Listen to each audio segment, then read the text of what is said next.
Here to tell you about a few of our sponsors. Fantasy Grounds is our virtual tabletop of choice, providing us access to roles, tokens, maps, and more. You can try it today for free at fantasygrounds.com. While you're there, why not check out Fantasy Grounds Unity? World Anvil is a remarkable resource, whether you're a writer, GM, or player, organizing your campaign notes or building an entire world. Get forging today for free at worldanvil.com. And before we get into today's game, we'd like to shout out our friends at Andrews McMeel Publishing, who published the wonderful game Zweihander. If you haven't checked that out, you can catch it here on Wednesdays. We'd also like to mention Modifius, who manage and produce a wide range of RPGs. Whether you feel like being Dishonored, exploring a tale from the loop, or boldly going with Star Trek adventures, why not check out Modifius.com.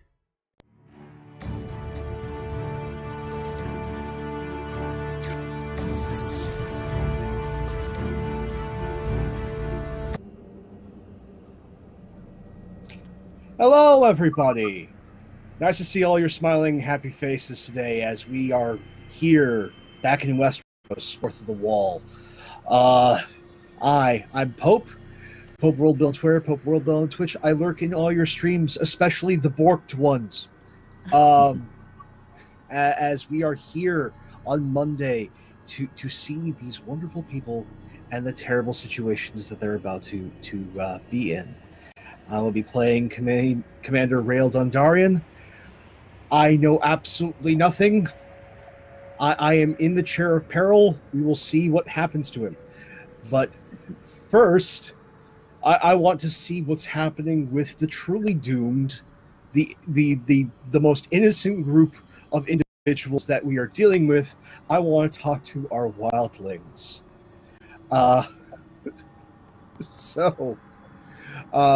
Let's go with our favorite healer, she who invoked the old gods. Origami Shuriken, how you doing? Hi, I'm doing well. We'll see how Rune is doing in a few minutes. I think, like I posted when I retweeted the YouTube episode from last week, some are born great, some achieve greatness, and some make pacts with the great old ones. That's a mood. And speaking of moods, someone who may actually have a number of axes to grind and then throw. Let's go over to actors at work playing Wildling Jarl. How you doing? I'm okay. Yeah, I'm gonna definitely get those two axes grinded. As everything is just, it's like this poor clan has been in a avalanche for thousands of years, and we deserve to get out of it at some point soon. I'm not sure if it's gonna happen. It could just engulf us completely. So yeah, who knows? I'm interested to see how much bigger and crazier it can get. I actually forgot the whole penultimate episode thing, so I'm a little bit nervous now because I'm like, it's all right. So next week's gonna be the big one. I'm like, no, wait, this week's the big one. oh. Okay. Yes. So yeah. This week's the big one, and we got to see an inkling of some of those big plays and plans, secret plans with secret ships. So I throw over to the killer GM playing our former chicken knight, Sir Jordan Burke. Hi, Matt. What you got cooking? Hi, Pope. Oh, nothing. Little this, little that. I did not call that ship, I swear. Not my fault. Not my fault. Of course. And of course we believe you. Yeah, you can trust me. I'm a trustworthy guy, straightforward, honorable. You know, just don't be a dishonorable bastard that I have to slit your throat, right? Yeah, we could all be friends. Well, speaking of friends and trust, let's go over to Dev Presto playing Recruit Laris, who drove the blame bus when we last saw him. How you doing, Dev? I'm doing well, Pope. Yeah, Dev here, Dev Presto on Twitter. Hopefully today I'll be able to turn over the keys to the bus to somebody else. But if there's other people that need thrown under it, like I'm always ready to get on board. So excited to see who's in the targets today. Well, we're going to have a lot of targets. Just getting you all up to speed if you weren't with us last time. So, Recruit Laris confronted Commander Dondarian about Sir Jarden Burke, his role in the ranging, the loss of the Rangers, but maybe most importantly, how Commander Dondarian got to sit in the chair he was currently sitting in was by the hands of Sir Jarden Burke, slaying the previous commander. Now, that act may have been justified, but the description says otherwise. Meanwhile, speaking of our good chicken knight, he and the maester made friends, going over some tomes of old lore, dealing with a cache of obsidian weapons and an event called the Starfall, something that Burke seems to be keenly interested in. All this was going on while the Wildlings, there was a birth within the clan, and tradition states that when a child is born, a walrus heart must be consumed. So they went out onto the ice floes and found some walruses, which we didn't find out are actually quite terrifying creatures, as a number of wildlings were injured in trying to bring a walrus down and claim its heart. And just as things seemed to not just be getting worse, there was this terrible storm rolling in, being pelted with rain, this crashing of thunder, what should appear on the horizon, just off the beach, but a ship, the dragon, with 3 heads, signifying that something is afoot. And our poor wildlings are between a rock, or should I say wall, and a hard place. Thank you, Pope, so much for that summary and introduction. Twitch, for anyone wondering, has massive issues right now. Many of you may not even be seeing me say this, but for those of you who are, we are over on the Discord in the Song of Ice and Fire chat channel. If you want to be chatting throughout the show, I am also recording this session. So if you do find the stream breaks up, it goes down, disappears, I will have it all recorded for you and we will get it uploaded on Friday.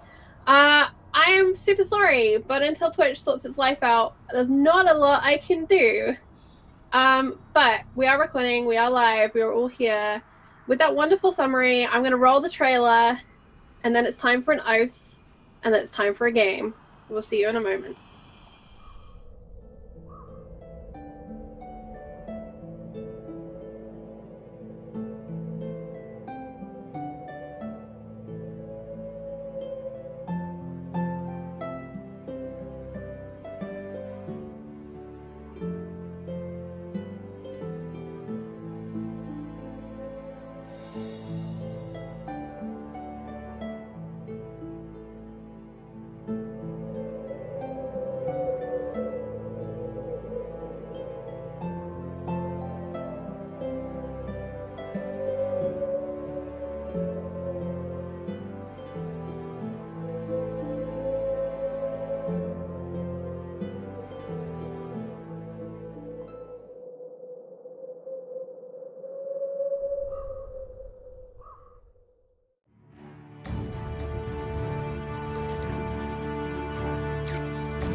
blood spills, and now my watch begins. It shall not end while I have breath. I shall take no life, do no harm, and suffer no injustice. I shall withhold no aid, and break no confidence. I shall impart my knowledge to all who would learn. I am the healer of sickness, the binder of wounds. I am the blade's edge between life and death, the needle that mends flesh, the draught that cools the fever, the dam that stems the tide of red. I pledge my life and skill to those who watch between the river and the sky.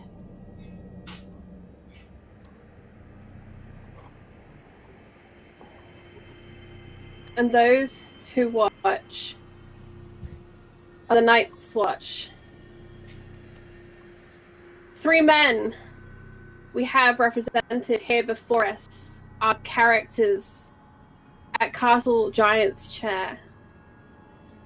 Everything is currently incredibly laggy for me, so I will pan across to the commander, who is having an equally bad day.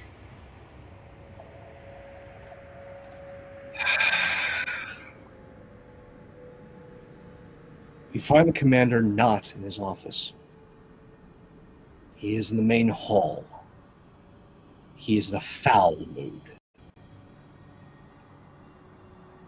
One of the scorpions on one of the 3 towers is no longer aimed north.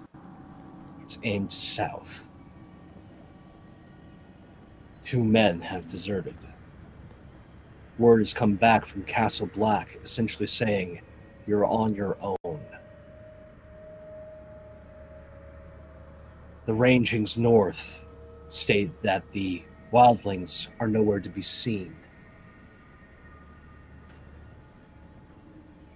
There may not be the clanging of swords, but this castle is under siege. The men are not wanting to be here. And there are things that will slay any man, woman, and child should they get south of the wall.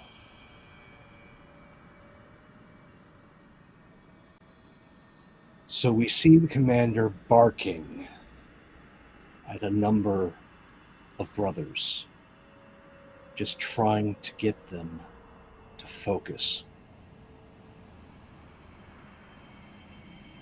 Remember your oaths. Hold to your posts. Speak to those new recruits. I don't know how you all do things down there near Sunspear. My people held the Bone Way.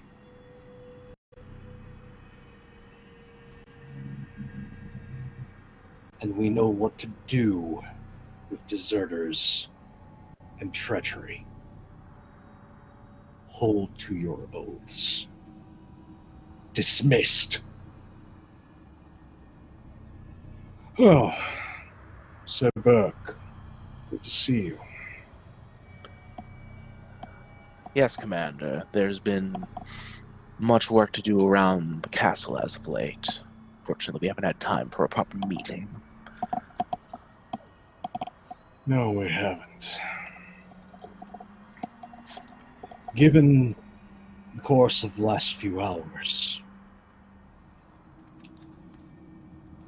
do you think the castle can hold? If the castle can't hold at this point, then we're already lost. And I don't think we're at that point yet. I've sent word to a number of the noble houses in the south. Hopefully they will deal with what we cannot right now. Well, then I also could go said- catch the Oathbreakers myself. Trust me, I'd like to unleash you, but we've got bigger problems.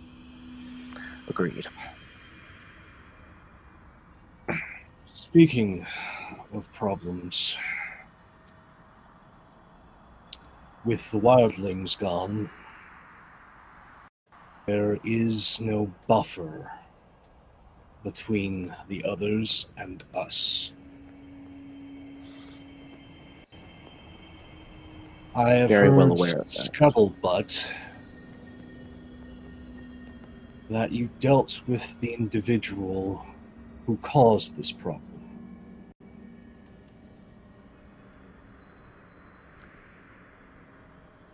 I'm sorry, come again, Commander? I didn't get this commission due to the actions of some wildling. The vacancy was made by you. That's a very interesting tale. I'd ask who told it, but I suppose it doesn't matter so much at this point.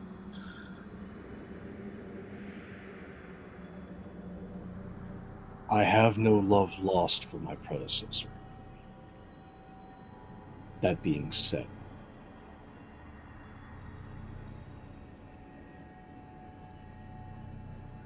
it is a high crime among the Watch to slay one's brother. That also being said, when one forgets their oath and commits actions that would put the kingdoms in danger, we must hold to the oath and see to it that those kingdoms are protected.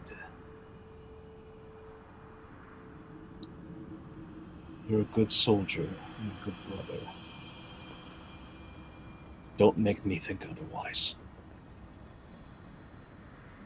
It's never my wish, Commander. I'm here to serve.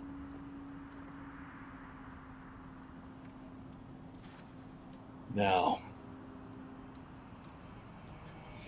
you've seen the enemy. You know what they can do. Mm-hmm. I want your honest assessment. Given what you've seen and what you know, because you know this place better than I, do we hold? Do we press forward? If you were in this chair, what would you do?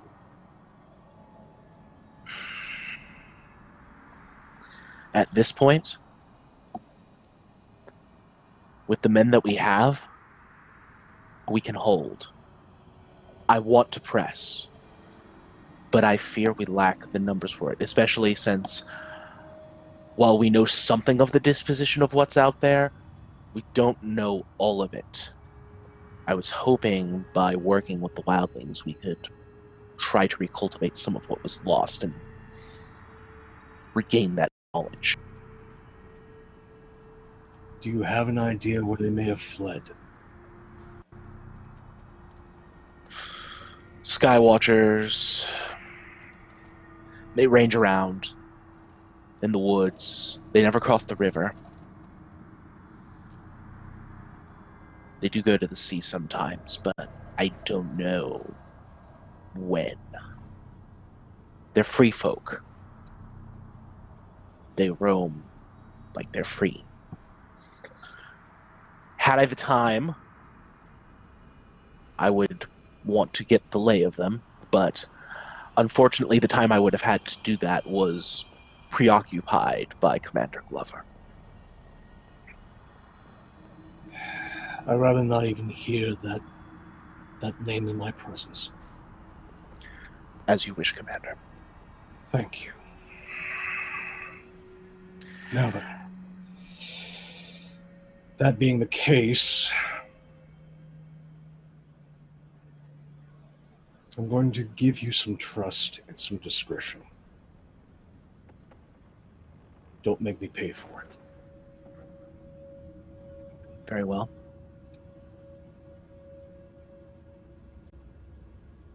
Take the Dornish. Take your 6 best. Range to the coast. Find those wildlings. We need every hand for this.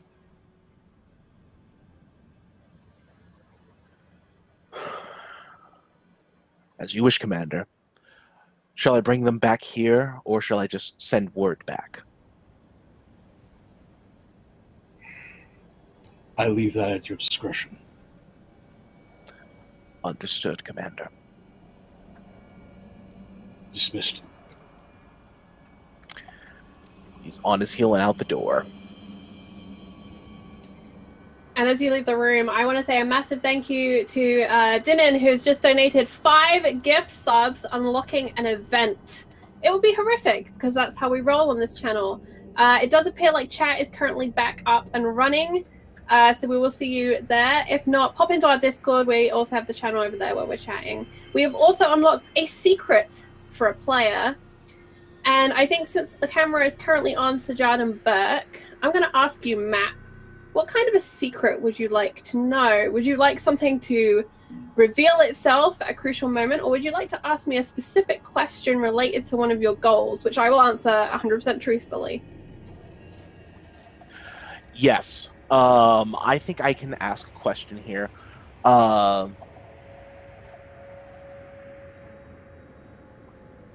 Where can I get, or was I able to find a dragon glass weapon in the armory before I head out? Or some other... I had forgotten this was your scheme. I tell you what, why don't you make a thievery roll for me? Oh, yes, thievery, that my often speciality. Used skill in A Song of Ice and Fire. Did you know theft is considered a poison? I did not, Charlie. We'll Could you take tell this me roll. more? Yeah, that's great. And just to see how you do. Oh, he is not a deft person in the slightest at all, and age has not made that easier. That is a 4 on the die, Right. Charlie. On a 4, when you crept down to the armory, you found there was a grim bare minimum, in here. It's old weapons. It's things left to rust, things left dull and uncared for, spears with broken hafts, and it's a mess. It's like a junk room.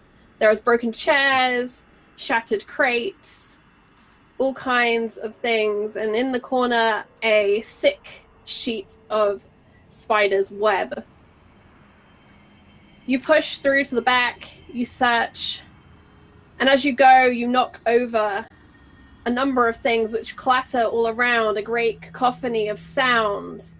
Brothers rush to find out if you're alright, fearful that something has fallen on top of you, fearful of what might be in this room. This keeps you from discovering a dragon glass weapon here.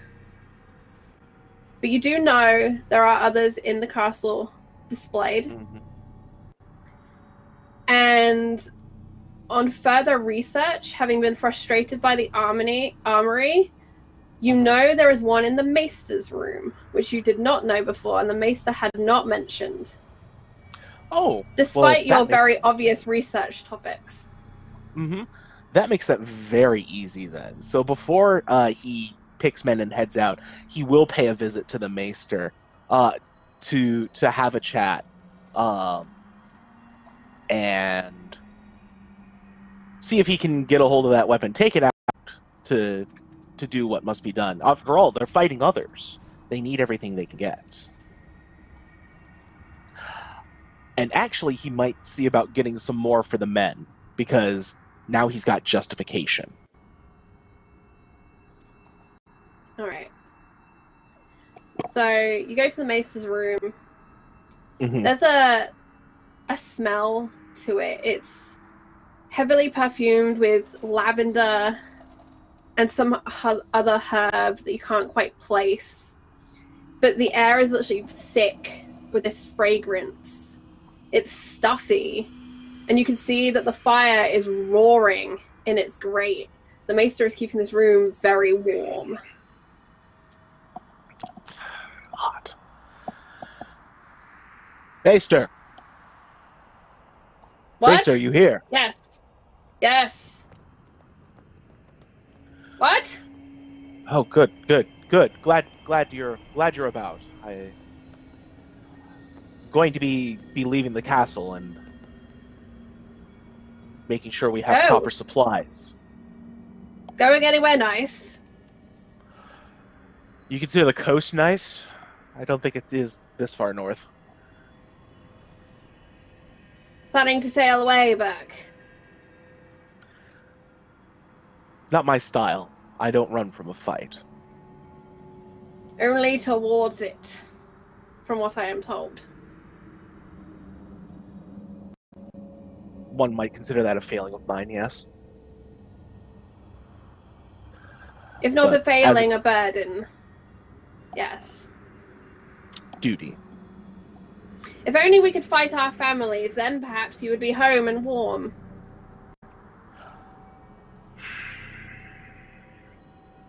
Or is it that you are fighting your family and that has driven you in the opposite direction towards the conflict that you hope to escalate? I don't want to escalate anything. I would rather have a nice, quiet watch. But it appears fate conspires to not allow that to happen. Fate and a long nose. Something like that. As it is, since we're riding to the coast, we're going to need to make sure we have extra supplies, and perhaps because we're dealing with others, weapons of a special note. That's right. You were researching all of the old stories. Stars fall. The Starfall is of note, but that's not my primary goal currently. The commanders ordered me to go make treat with the Wildlings. To what purpose, I wonder? More eyes and ears. Eyes and ears for the commander. Patient eyes and ears. Keen eyes and ears. Eyes and ears that know more than we do about this place. Probably forgotten more than we have, even. Children often presume they know much. Depending on whose children they are, they could. Yes. The forest had children once. They might still have them here. Too many ghost stories back. At some point, ghost stories yield up a ghost. Maybe not the one we're expecting.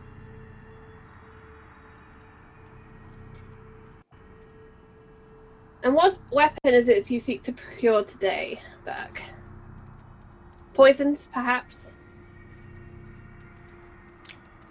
No, Maester. Poisons I leave to you. I feel that's more your forte. I need something more substantial. I came across a curious note that there might be a dragonglass weapon in this study. Curious note indeed. And he looks up, and all around the walls of this place there's taxidermied animals, jars, and kind of old tapestries. He's collected things and he's crammed this room with them, and it is not helping with the stuffiness. I wonder where I might have put such a thing. That's a very good question, Maester. I should very much like to help you locate it, and maybe as a reward for helping find such a relic, borrow it for this journey.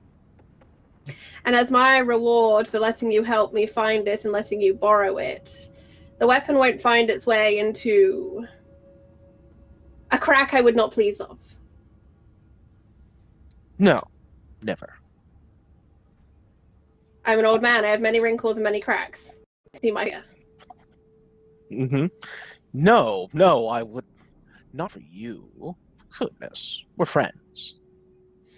Yes. As much as friends can Yes. be. Yes. Right, to looking. Eyes and ears, said the Dondarian. Perhaps the ears would look better if the Dondarian bellowed less like the thunder of the Stormlands and whispered more like the wind of the north, but here we are. And he's kind of dragging himself up. You can hear the pops and cracks of old joints. And he purposely turns his neck this way and that, easing out some of the tension. And he moves across the room, and you know he is faking the extent of his limping, the extent of his arthritis, because you have seen him move at much greater pace when properly motivated. But he does move across this room, and there is a tapestry on one wall, at the top of which is a lion surrounded by a great sunshine. Beneath a scene of a naval conflict of sorts. Great boats with many colors, a lot of them faded now. And beneath in the water, 3 dragons' mauls wide open. He flicks the tapestry apart, or aside, I should say. And up on the wall behind it, you see a wicked blade. It is fashioned with a number of kinks and twists to it. But I feel the fire in the hearth catches it, and the dragon glass sparkles like amber, tiny small bubbles to it. Such a curious thing. Forged in the heart of a mountain. Yet stronger than the earth. It is a very old friend. From a time before you, before any of them.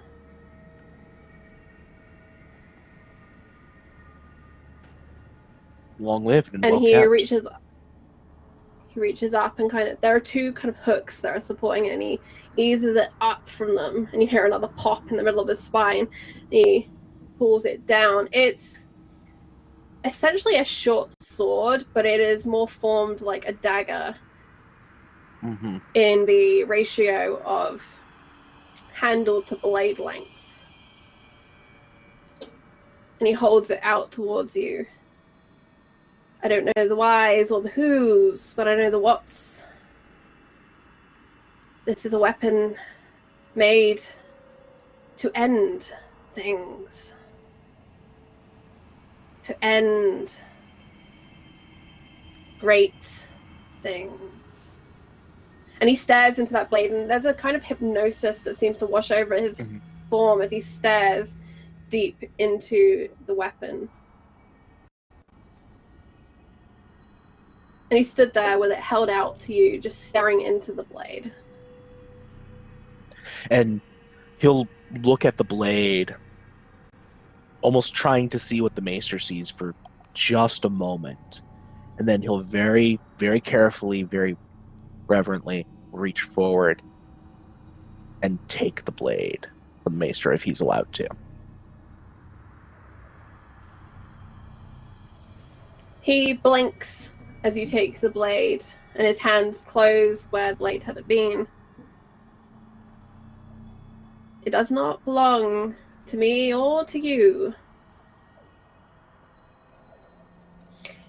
And I should warn you, it will remind you of that. There is a reason it hangs on the wall behind the tapestry. A reason I am very curious who gave you this note, where you found such a thing. I thought I had erased all trace. Apparently not all traces. Something survived. Many things survive in these archives that one might not expect. Maybe it was the blade itself. Whisper to me in a dream, perhaps, you say? Perhaps. And he makes his way back around to his table. Hands go down to the back of his chair as he decides lowering himself into the chair is going to be a great hassle at this point, and so he's just going to stay standing for the rest of your meeting.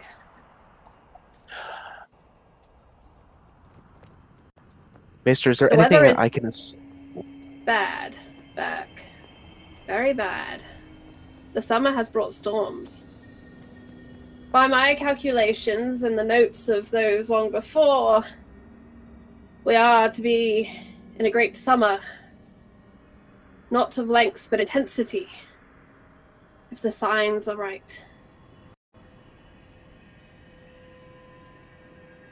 Be a hot summer, but careful. I don't feel. What was that? Into my good I said ear. I doubt we'll feel much of it here, Maester. Depends upon your standards. I sense we will feel much of it here. Here on this crag, above two valleys, staring out at mountains and forests, which harbor things that like to sleep in the cold. Yes. Many eyes and ears. Burke, will you do me a favor? What would you ask of me? I would ask you persuade the commander to leave with you.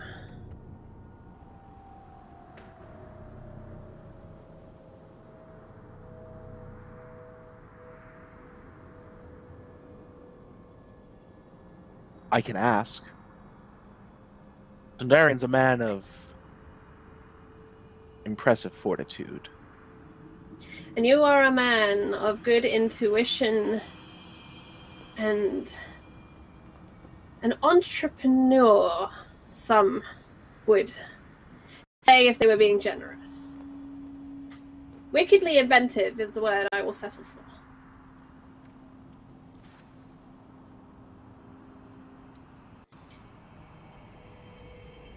There are things I must do here. Things to protect Giant's Chair. And it requires the storm to be beyond the walls.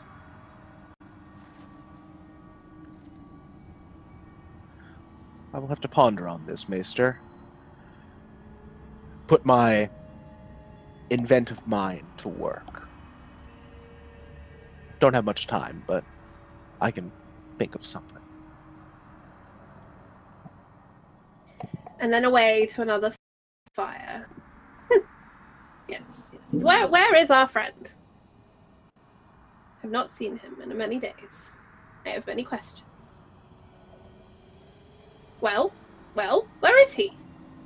What? Who? Where? Our friend. Our mutual friend. Which? Oh.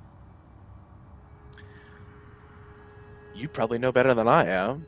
He usually spends more time with you. I must have put him down somewhere.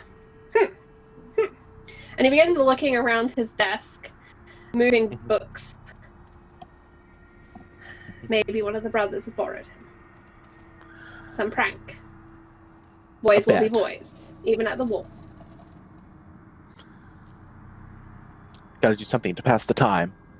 If you aren't given to flights of fancy, other... How dare you? I have never had a flight of fancy in my life. I never said you did. Why are you still here? You said time was short, and I've asked you to do a thing which requires much work. Since when has that stopped you from walking away from a conversation, Burke? Because sometimes, once in a while, it pays to respect one's elders, even if they think you don't. He seems pleased that you haven't decided to give him snark back. And he nods his approval. Points a crooked finger at you. Nods. Goes to his seat.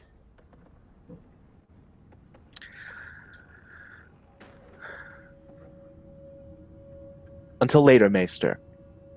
Let me know if you find our friend. Be interested to see where he got to. Beware the blah, blah, blah. Beware the blade, Burke. Too many B's in the sentence.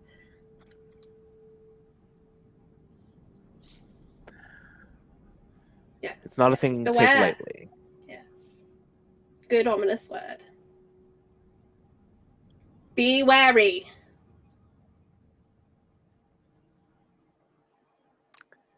Of course, Maester. Thank you. And he'll carefully wrap the blade up. Strap it to his Away belt. you go, my little chicken. All the bluster. And he'll head out to see what he can do to convince the commander that his presence will be well regarded.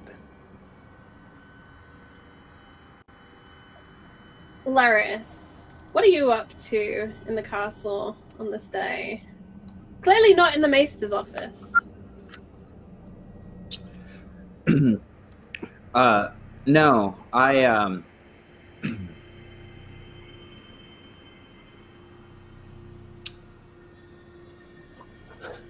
I think that I'm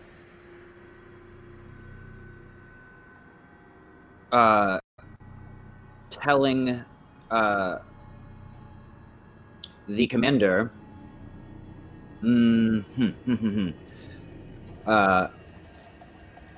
I believe that I am talking to the commander about the Wildlings, and I want to ask him how he would endeavor to rebuild any trust with them based on our history.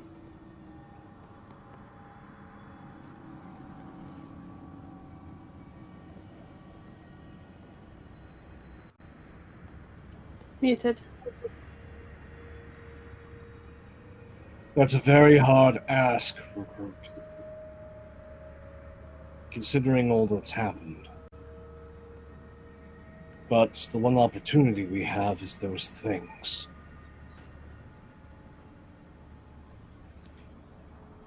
The Wildlings will probably know more about them than we do. But at the same time, they'll probably know exactly how dangerous they are and would be happy to sacrifice our lives, or at least have our aid in driving them off. There are more of us than them, especially now. We have things like siege weapons. And while our stores may not be great, we still have a lot of armor and a lot of weapons. With that, and biting down hard on our pride, peace might be achieved. And what Glover destroyed might be mended. But that is a big ask. And while I may be a faithful man, the gods are fickle, especially up here.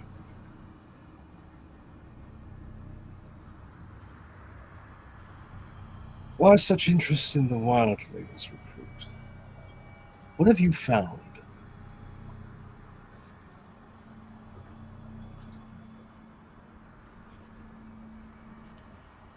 I've been going over records of looking for a time in the history of the castle when the Wildlings were so scarce as they are reported to be now. And I've found very few times in the past when that has been the case. And I think that the only other time that has been true, that it's been so quiet on the north of the wall, sort of in our ranging territory, might have been before the expeditions that went to discover Starfall. The Greyjoy years, yeah. been looking over a few of the journals of my predecessors. I have. I worry that the dangers we've seen in the north are the omens that stretch all the way to the cracks in our very castle.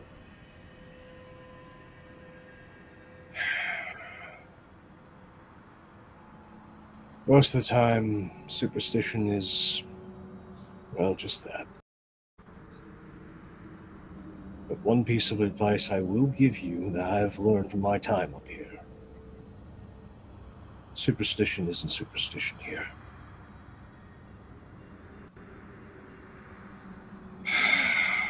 All right. Grab your books. I have a feeling that they're going to be needed along with you.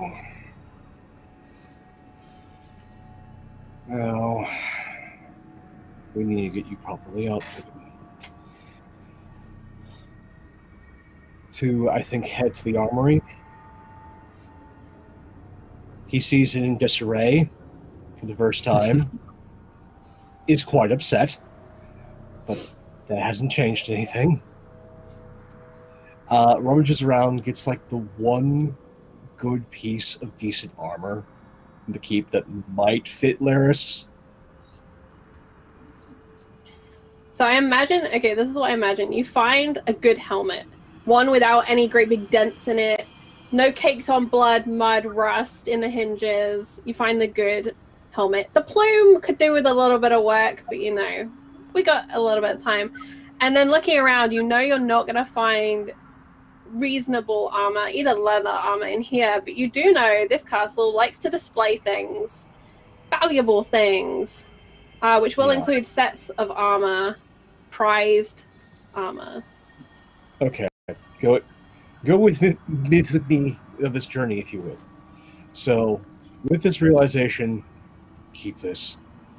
I think there's a display piece in one of the alcoves in one of the towers where the scorpions are.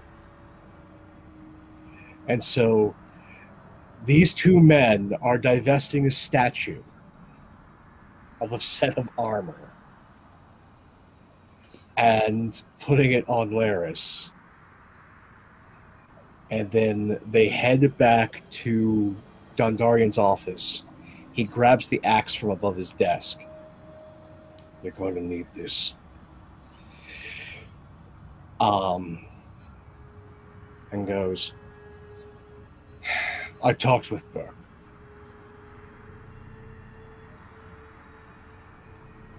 You're half right about it.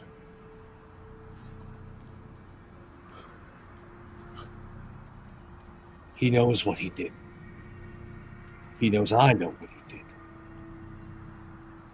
He doesn't know it was you yet.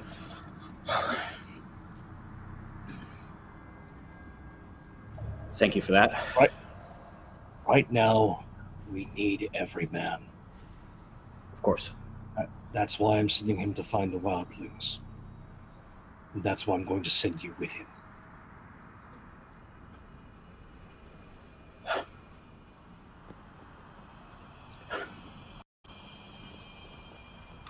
Yes, sir. You've got a good head on you. You may be one of the few honest men at this post. Stay alive. Dismissed, brother. Thank you. Thank you, Commander. Honesty won't be what keeps me alive here, but I'm sure this armor will help. Armor helps. But Laris, it is better to die an honest man than to live as a coward and liar.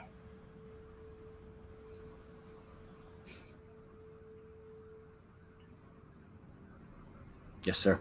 Hope, make a note on your sheet. You get a +1 bonus dice in the next intrigue with Laris.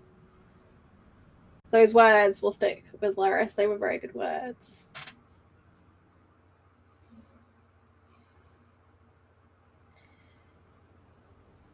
Dev, make a note on your sheet that you have an axe. And if you look up in the handbook when you have a moment, the Valyrian steel properties, we're essentially going to treat the dragon glass as the same for a mechanical purpose. That will be for you. And then between you and Pope, you can decide what kind of armor you've gotten off of the statue, who is now naked for the first time in a very long time. And it's very cold here on the wall. He is not a happy statue. No, I doubt he is.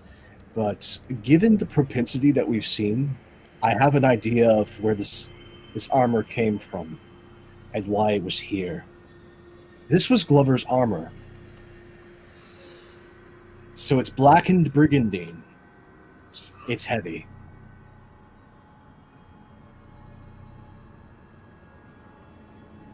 Very nice. You have Glover's dress armor, which he was very proud of. Sure, this is going to be a great look when you meet the Wildlings later.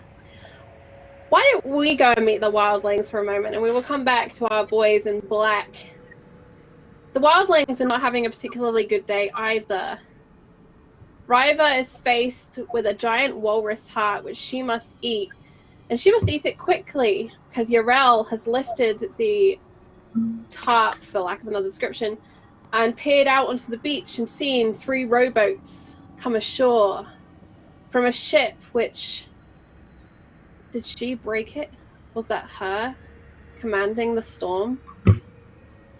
Or is this just more bad luck? Grayson is alive.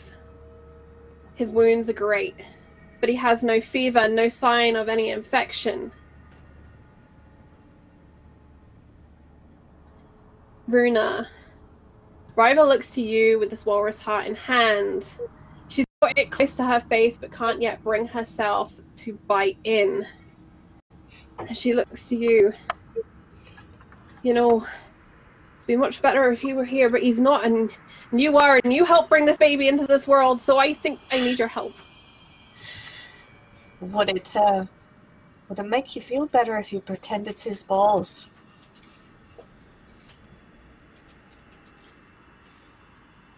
That's a lot to unpack right now. What do you need? Have half with me. I don't think I can force all this down. I'll eat a lot of things, but... She'll take a knife and begin to saw through the sinew to break apart this large organ. And it is huge. This has come from a large male walrus. And she holds out one bloody half.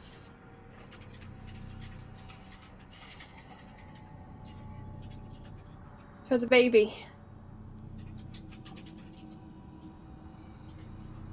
May she grow strong. Like her mother. Between the river and sky.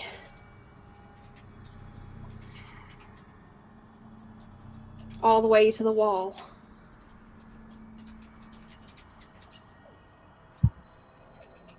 And she whispers something and then takes a bite of this heart. And there's a gooey sound, essentially. And it's chewy. It's tough. This is a strong muscle. This is not an easy thing to eat, particularly raw. And she just begins. And she's looking at you, Runa, like, we gotta do this together because I'm gonna stop if you stop.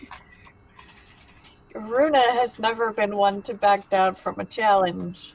So she will chow down.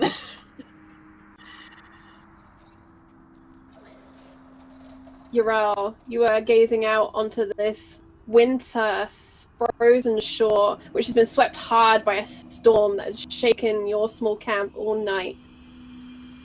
And you see those 3 rowboats, 6 men apiece, on the shore.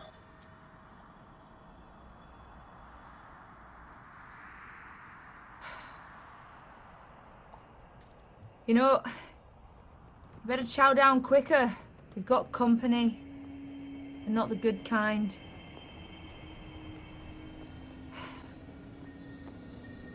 What kind of bad We need to company do we leave. have, Urel? You saw that ship? And night? Jackson's moved up. That ship broke They're coming apart, but ashore. not enough. Yeah. Yeah.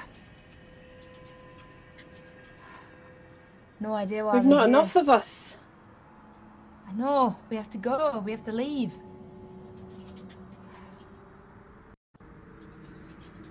How We should find a far way. away are they? Sorry. If you imagine kind of the length of a British beach, you know, we have like the groins or the barriers between beaches. They're probably a beach length away from you. I don't know what that is in feet or miles. Sure. But It's a decent a distance, beach though. point. Yeah, a fair distance. They've come ashore up from you. I don't know. Is that 500 feet or something? I'm really bad at it. Something myself, like that, no idea, yeah. But it's We'll say it's 500 quite... feet for a number. It's a long way. Okay. But they've come up the beach from you. So the Walrus Cave was north. They're south of you. Okay. So you would have to push up past the Walrus Cave or down past them to go along the beach and out. But you do, of course, have your other route. It's not particularly easy, but it does exist. Is it it's a difficult route, but is it a dangerous route? Like, is that a stupid, is that just too dangerous for everyone to try and do? Would people likely fall, basically? People wouldn't be likely to fall. I think the biggest difficulty that you would be aware of is having to carry a man. It's not particularly going to be easy to do that. It doesn't seem like these men have spotted you up the beach. You don't know if they're aware you're here, but they are definitely busy doing their thing with their rowboats.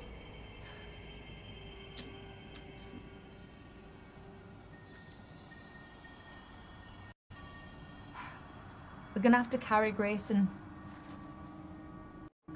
We have to leave the Walrus. We can't bring it. There's not enough time to butcher it properly. Butcher what we can, but I think we gotta go. We get off the beach and then where? North. We've been south too long. We need to... It's not done us any favors, being south. I've been thinking about those creatures. They were new. I'd never seen them. And they're not the only ones. And I think... I don't know. It seems stupid, but we've not been to the Death Hallows for too long. We left it. We abandoned it. I think we need to go. I think we need to go and confront whatever it is. The gods sent that for a reason. And either they wanted us dead or they wanted us to fix something. And we walked away. And nothing's gone right since.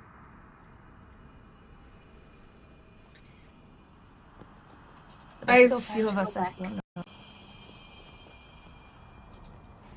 I've been thinking about that day. Not that I remember it, but the stories of it. On that day, someone ate a heart because they were chosen. Chosen to be a leader. Yeah, and we chose today, wrong. Today someone's eating a heart. And we ain't got a leader. And Jackson is now looking at Runa. He's probably the oldest of the men that is still with the Wildling clan, at least with the group that you're with right now. And he hadn't been best pleased when the baby was revealed to be a girl. But it was a girl. And then he looks back towards you, Urel.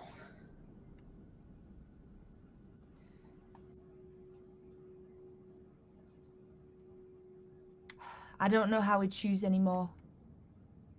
I think whoever's right for it. Runa, you keep us safe in more ways than a warrior does. I'll happily follow you if you keep us safe.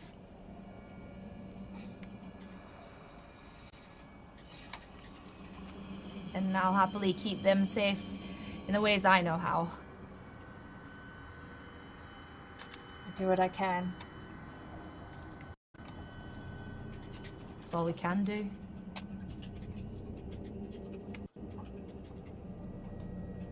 I'd follow her into the dark. Riva says, blood just dripping, just thick on her chin.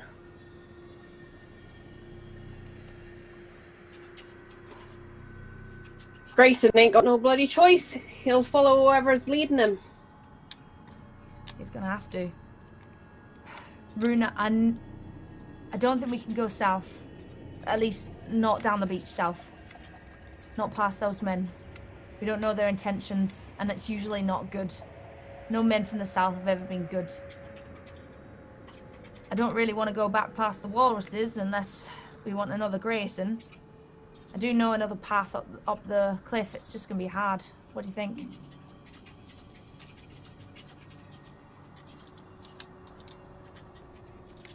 We've seen worse. It's time Nothing to but go worse. back up north to shore up our wall.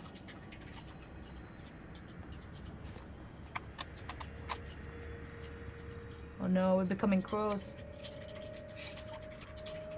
Maybe we You know, always were. crows are like Urel. Crows like to steal Liars. shiny things. And claim that it's their idea. Where do you think they got the idea for a wall from, anyway? True. Runa, you have to say the words to be the leader. You have to take your name. And tell the gods your name. And there is some urgency. They're starting to kind of grab the things they know they're going to need. But there's a feeling of they're not going to move until this is all squared away. They don't want to walk under the sky until it is done properly.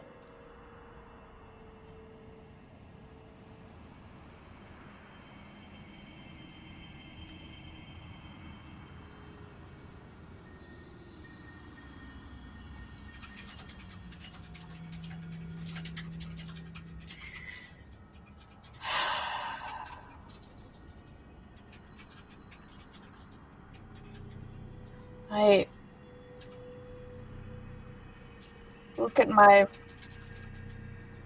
bloody hands, wipe my chin, look up at the sky.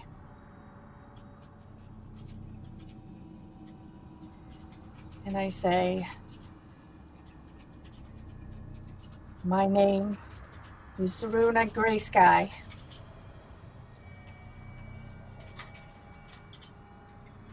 And these are my people. This is my family.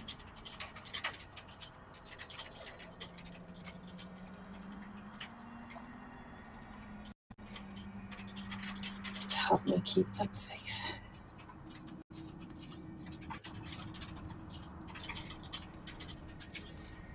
And overhead, a low murmur of thunder as the grey sky quakes with the threat of a storm.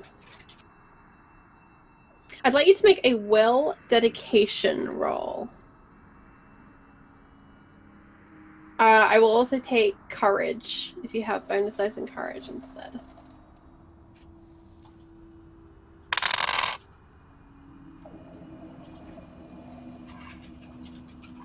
It's a 5.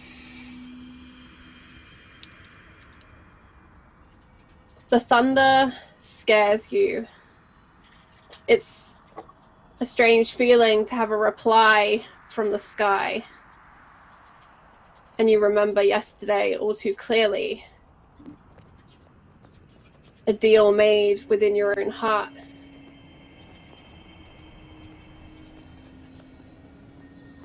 Alright, she said the words, let's go.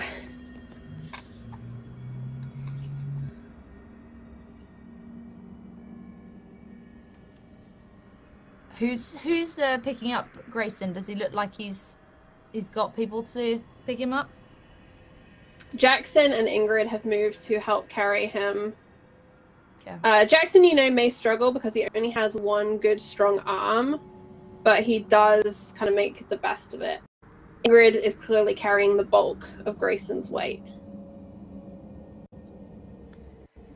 I'll be kind of close to help, but if we're planning to take my cliff route, then I probably need to be in a position to lead and tell people footings and stuff more. Perfect. So I'd like you to make a survival navigation. This is basically, the route, but you are trying to help your people take a stealthy route and a safe route. Okay.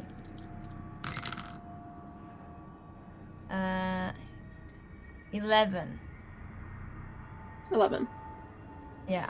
You lead the way and give your instructions, doing your best to keep quiet, to use the cliff and the rock to your advantage.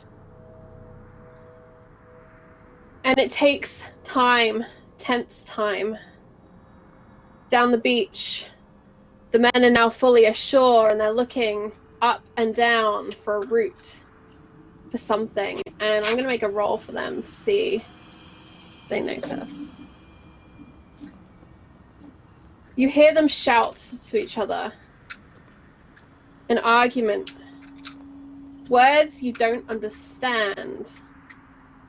It seems they speak differently from the crows. Strange words you do not know. And for a moment you fear a scouting party will move up in your direction. But a call from someone to the south turns them back. And you make it to the top of the cliff where the long, sea-dried gorse bushes are kind of strangely skeletal and provide cover. The waves are crashing and the storm is approaching once more as thick, heavy spots of rain drop from the sky.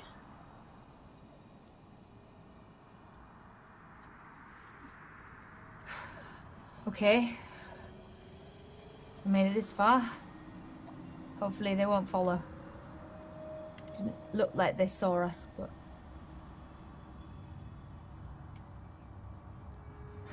Right. To the Death Hollows, then. What could possibly go wrong? I hate when you come say in and try and like help. that. Well, sorry. And I help with Ingrid with Grayson and help them lug a little bit easier now that we're at the top. And so the trek begins north to a place few have been in living memory. And we will go back to the castle. Laris, you have a new set of armor, a new axe. You still have that one's sword. Mm-hmm. He'd left without it. What a foolish decision. And Dondarian, you have a keep that quakes if the wind howls too hard. The ice is cracking all day, every day. Tiny sounds, large shuddering sounds.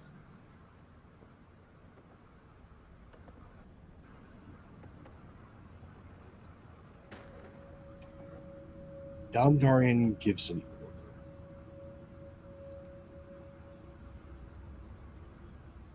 What builders are left are to prepare the mine as a fallback position. Once it cleared, once it's set for being able to hold up there, should the outer walls be breached.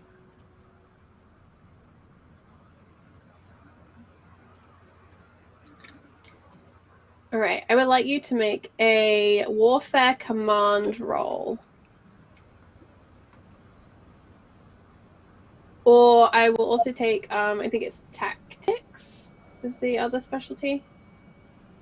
Yeah, either one of those, whichever's better for you.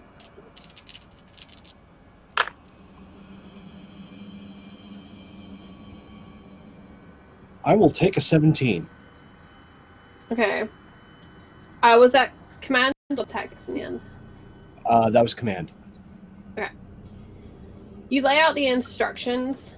Clearly, you have a map on your desk where you can point to the specific locations you wish things to be put.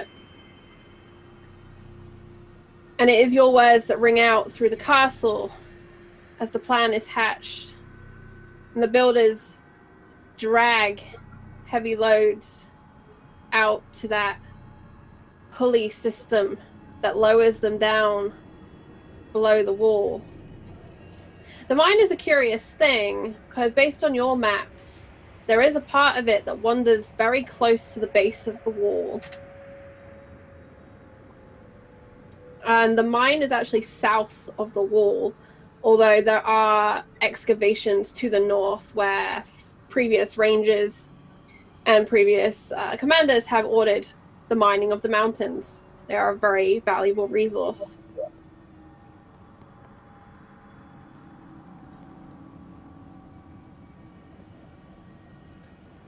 With things running quickly and making that fallback position, because as things are progressing, as they still haven't found who sat in that damn chair,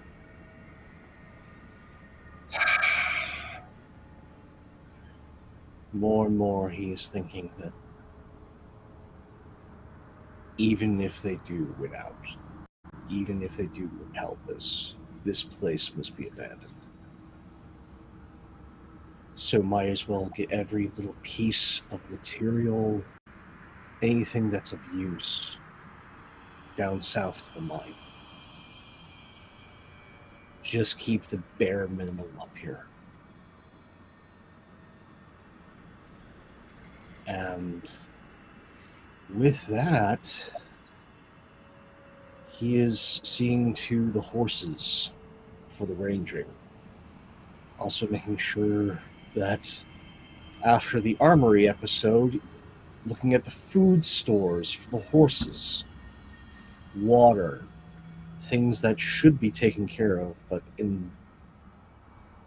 with the keeping in such disarray, may have been neglected. There is water. That is easy enough to come by here with snow to melt and the like.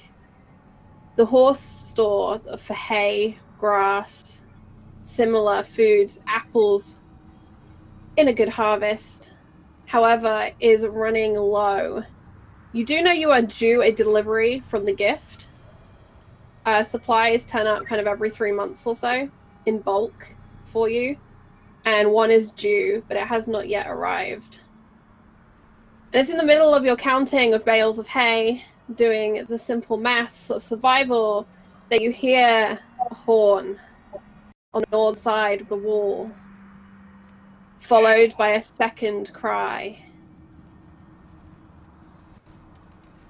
That's Men a in run. trouble. That's a flat-out run. He's not old yet, but he's getting there. It is a struggle as he has been keeping, as of late, wearing his armor. And it is a rush up the wall to find out what's going on with his own eyes, because at this point, with how everything's been going awry, there are few brothers he trusts to give him a full report. And as you scramble, I'd like you to make an athletics check. The wall is slippery as the ice is melting. And it isn't particularly designed for men to charge around with great ease. The action is always below the wall, if one can help it. I'm going to use that post. Gonna use your little friend on the side. The Darian's not the most nimble of men. So. Alright.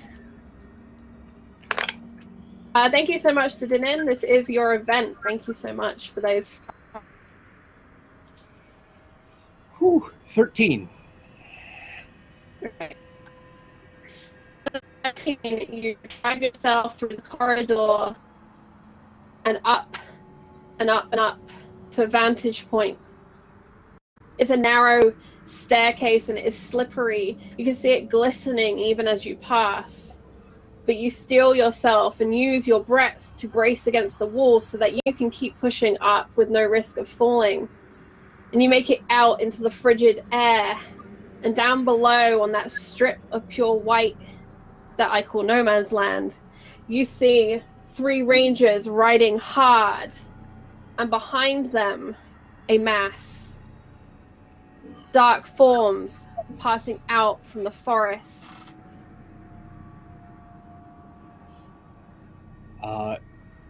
Bellows out as loud as he can over the side.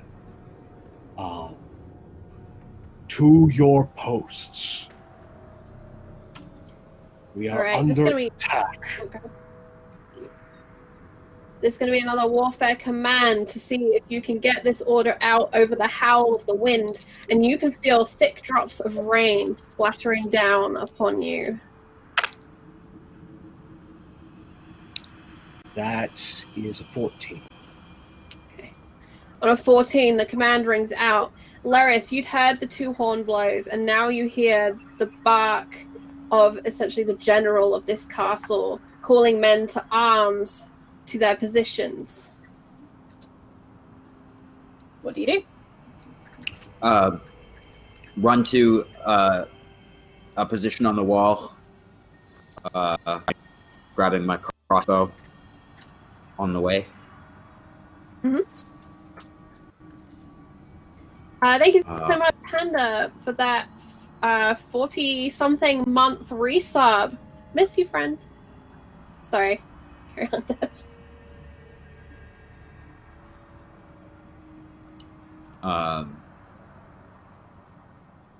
Yeah, run to my post on the wall, and I suppose anxious to see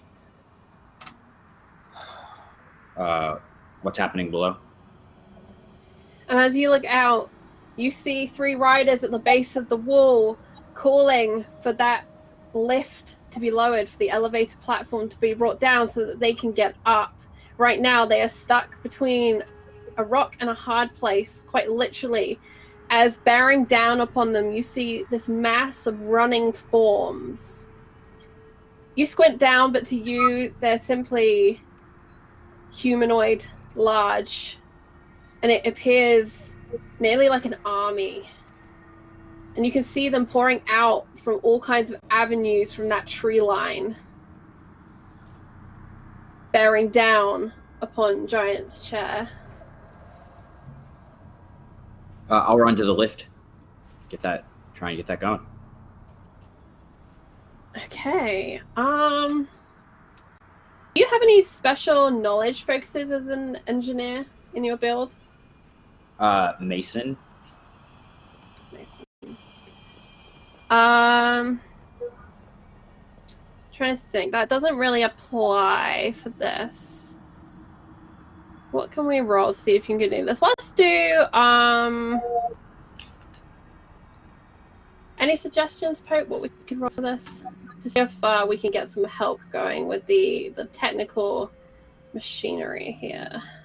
That could be a knowledge, and we could use different specialty like tactics, possibly. Yeah, I would take tactics or quickness from agility.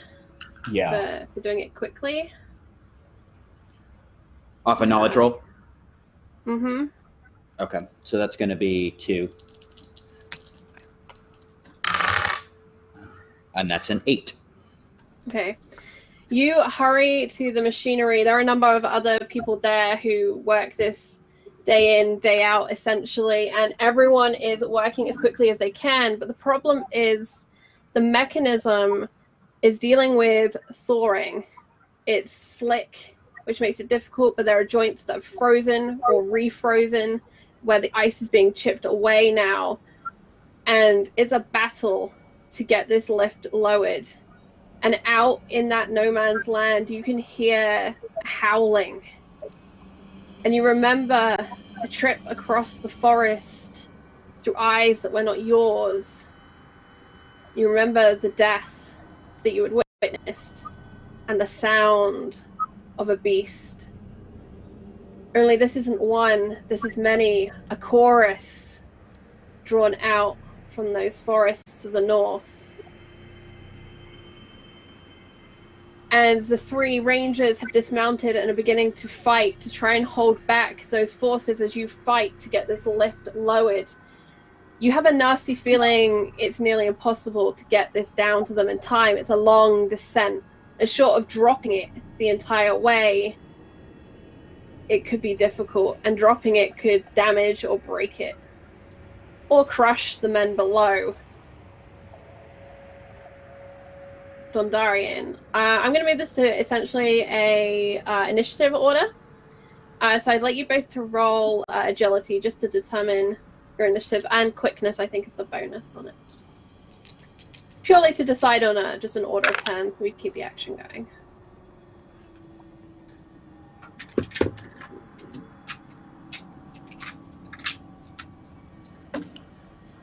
I've got a 15. 15, very good. 10. 10. Alright.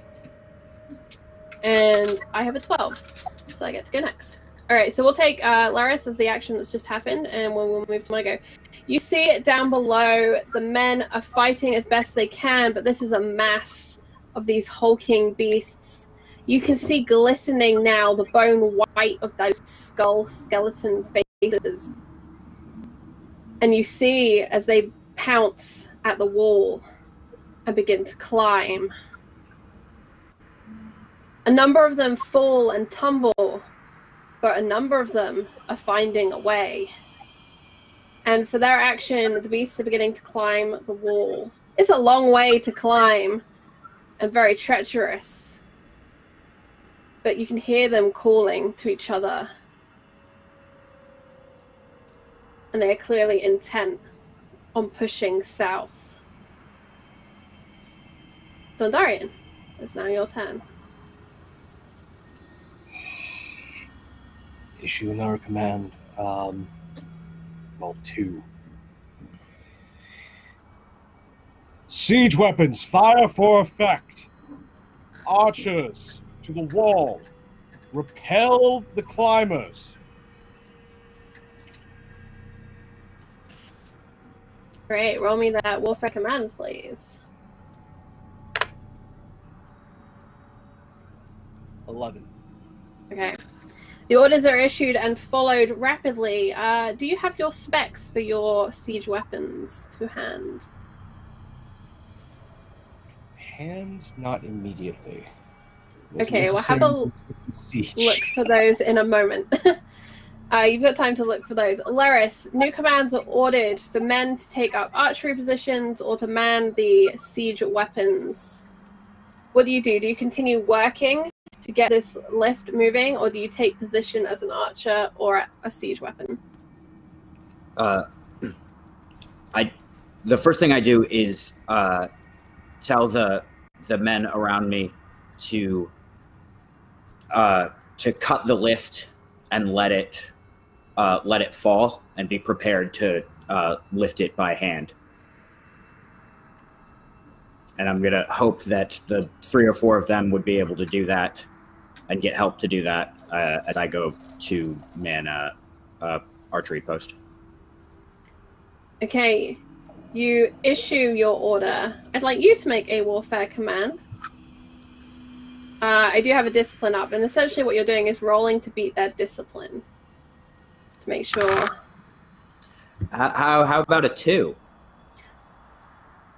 You shout out for them to cut the lift, to move it by hand, and run to your post. And you look down and you can see these forms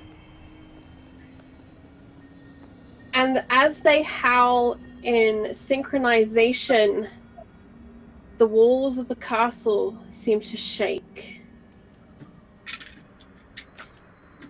Found those siege weapons.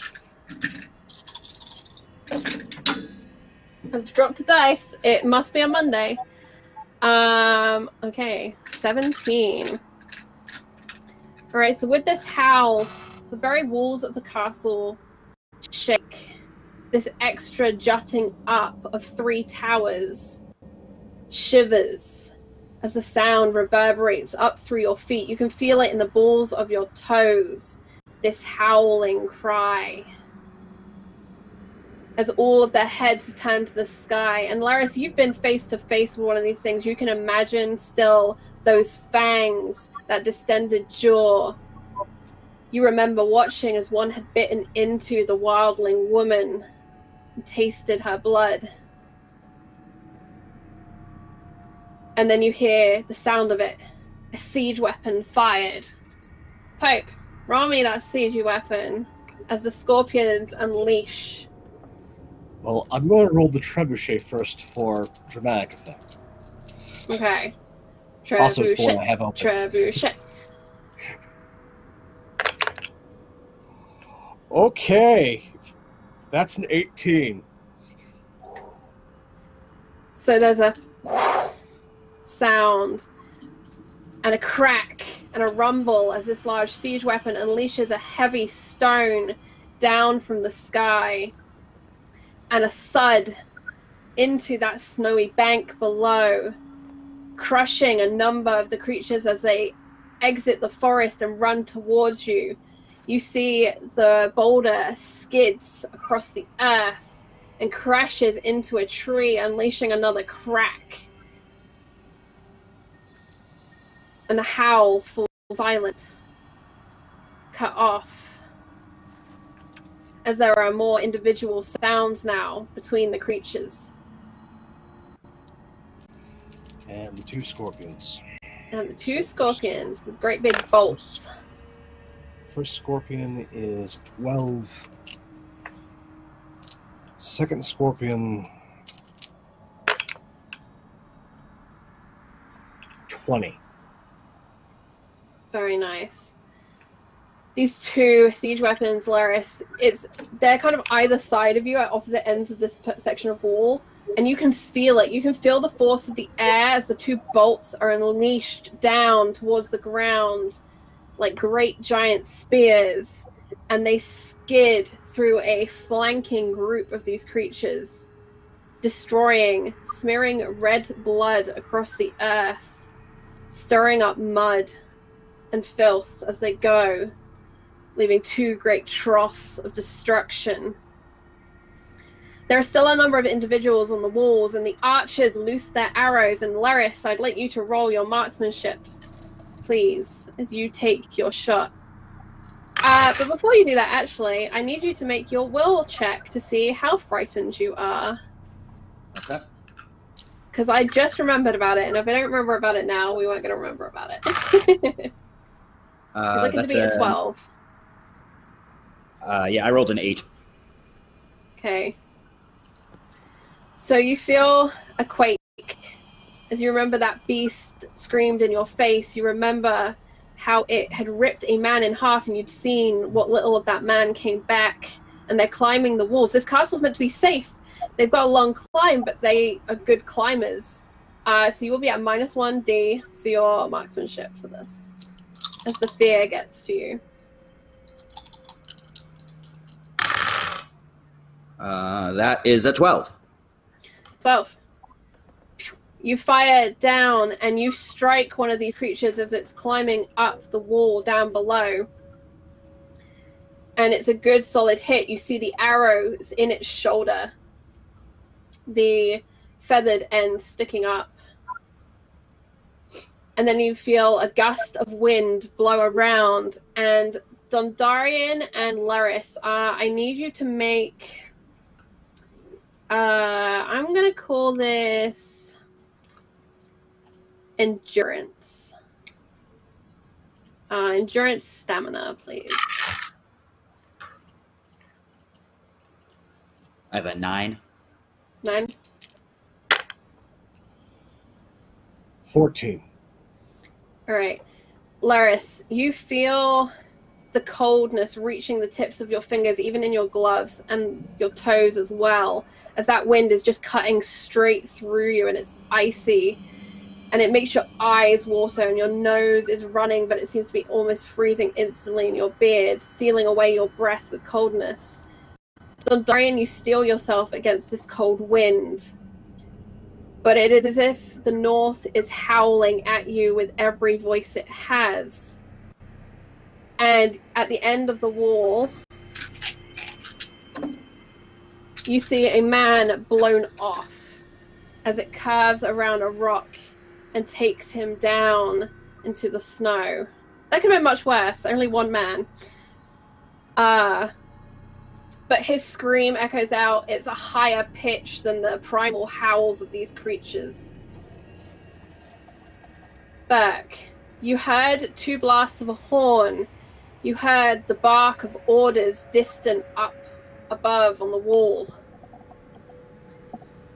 Then you felt the towers and the stone of the castle quake. And you heard the smash as another sheet of ice fell in the courtyard.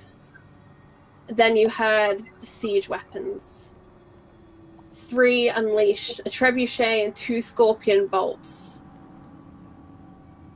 The castle is under attack. Drops whatever preparation he was doing to head out, and basically gets the armor and weapons on. Time to go. And this is the moment you appear at the top of the wall.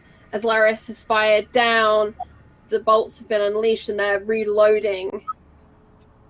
What is your action? And so, any of the creatures made it up the wall yet? Not yet. They are climbing, but it's a very high wall, so they are going to be climbing for a long time. But there is a determination, and it's worrying how high they are getting. Yeah. Nothing should be able to climb these walls the way these creatures are. Okay. Basically rally any men that aren't working the siege weapons to get themselves armed and prepare to repel invaders. Okay. You see the archers have taken up a line and are firing down at the creatures that are climbing the wall, while the siege weapons take out the greater mass. There are still 2 rangers down below fighting and hacking against the beasts, but 2 have been felled in this short, brief burst of combat. There was an order for the lift to be dropped, to be cut, to be loosed, that it could be pulled up another way. But at the moment, it seems the men are just battling with the frozen joints to lower it more safely. But it is all taking time. And a man was just swept off his feet by a wind howling through. It's cold and it is blustery.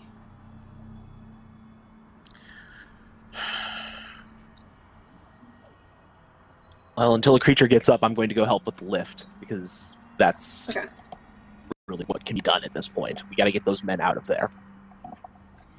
All right, so this is going to be athletics strength, I think. That is probably the best thing that Jarden can use to help with this. Mm-hmm. Unless you feel he has some sort of knowledge expertise that would be applicable.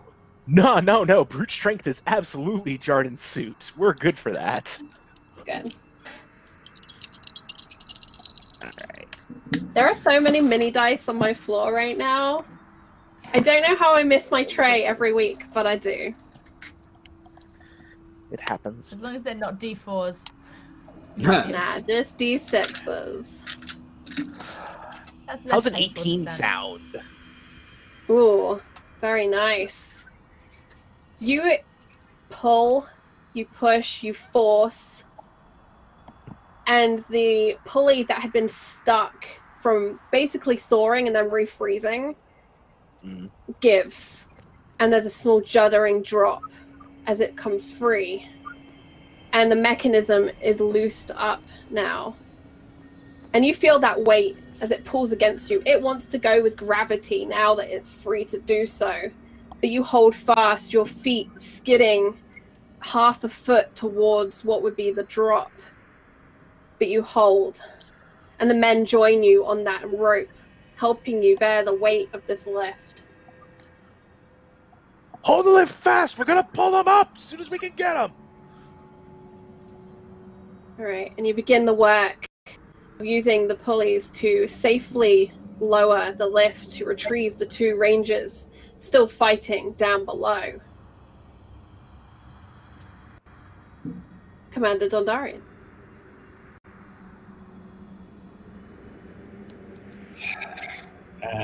At this point, it's the orders have been issued. Men should be at the posts. Men should be gathering. Dondarian is going to, because he would have seen that mass. So he's already going back, figuring that they might need to fall back. But he doesn't want to issue the order yet. So he's making his way along the wall, getting to one of the stairwells, keeping an eye on everything. He has, in the scramble, gotten a large shield, drawn his sword. And right now is just readying to repel climbers should they breach, as well as issue any orders should some groups start to falter and need to rally. The frustrating nature of these creatures is that they're not climbing with grappling hooks and rope, which would be easy to hack away and cause them to drop, but it is bare brute strength, fingertips, toes, and they keep on climbing. Occasionally one will falter and fall, but more and more amassing and climbing up and up. The wind picks up, growing worse and dragging with it ice-cold droplets of rain from the sky. And the sky is growing darker as night gathers.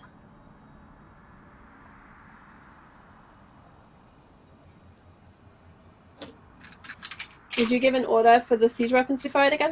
Is that what you said? Yeah. Well, they should be firing. The archers should be firing. But with how you see things, he's going to issue an order with the archers. Rank fire!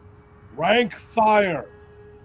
So instead of all of them just going at once, it's going to cycle between one line and then another. So there's just this constant volley. So Scorpion and Trebuchet should fire.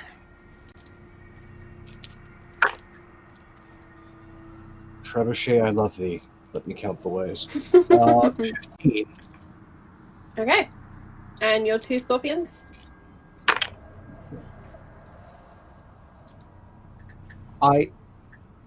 This is the one singular moment where I wish that Dawn were here. So that was 3 6s. So that's an 18. Oh, actually 21. We've got Blackjack on Scorpion. Should that team survive, they're getting ice cream. I don't care if it's medieval. Total ice cream time.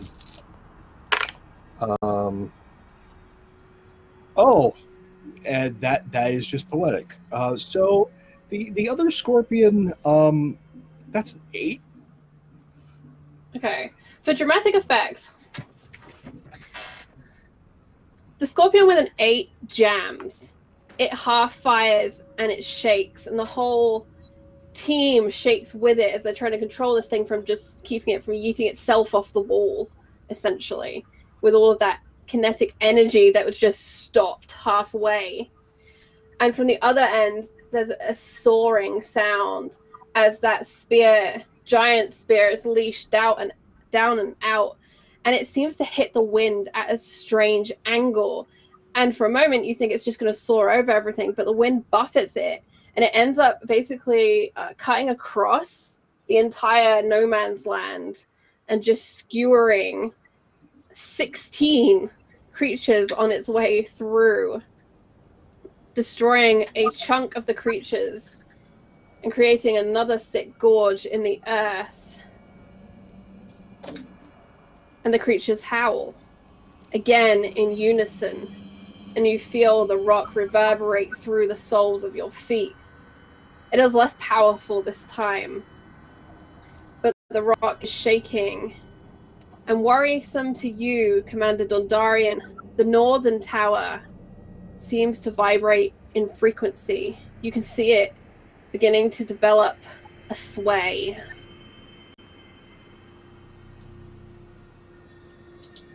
I'd like all three of the Nightswatch men to make me an endurance stamina roll, as the wind now picks up too.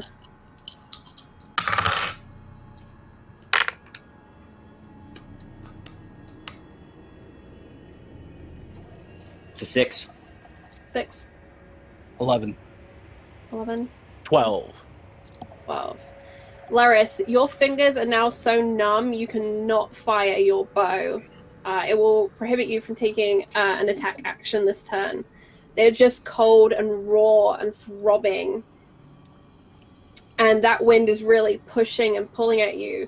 You've anchored yourself in, so it's not going to throw you off, but it's just ripping through, and it stirs that fear within you. And I'd like to know what Laris is thinking in this moment.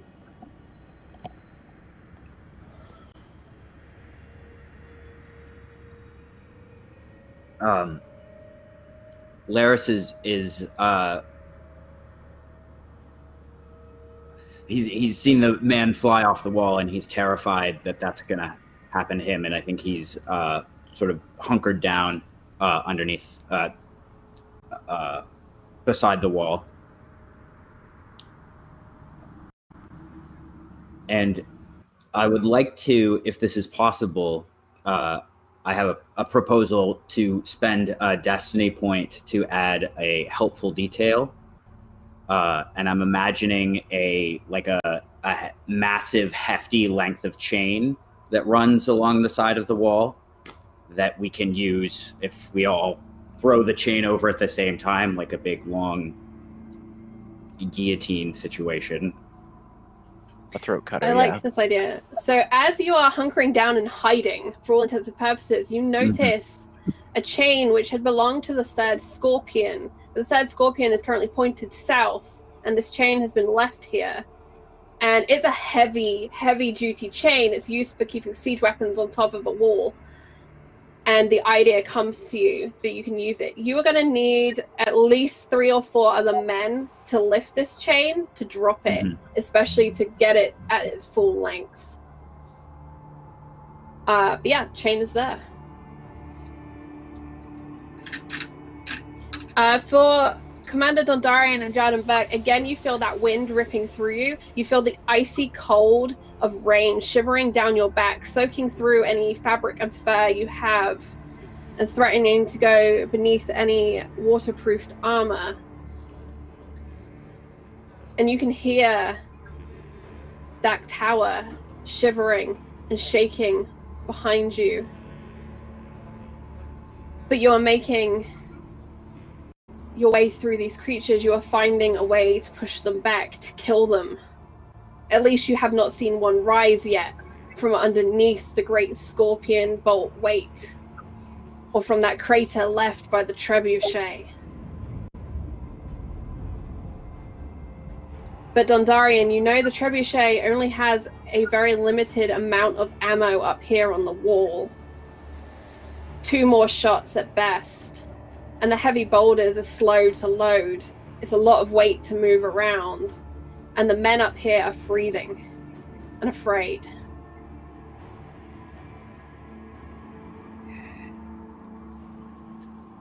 Men of the watch, hold to your oaths.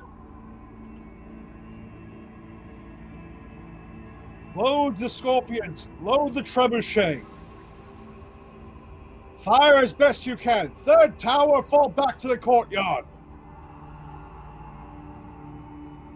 Archers, maintain rank fire.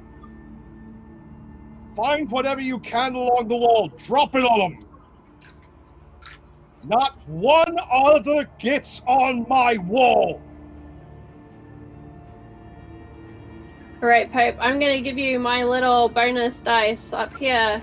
Thank you, chat, for donating that to me. I barely roll, so I'm going to give it to Commander Dondarian as he rouses his men with a rallying cry.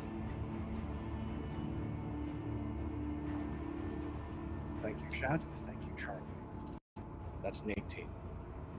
Oh, very nice. You see your men dig in, determined. You hear your sub-commanders calling out their orders to the other men. The third tower falls back, the archers loose in continuous fire, it feels. And you watch as more supplies are brought up by members of the stewards, called to action by people yelling that they are out of arrows.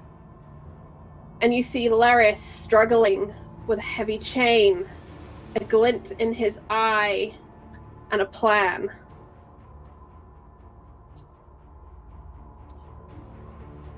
What action would you like to take, Commander Dondarian, before we get to siege weapons and that fun stuff?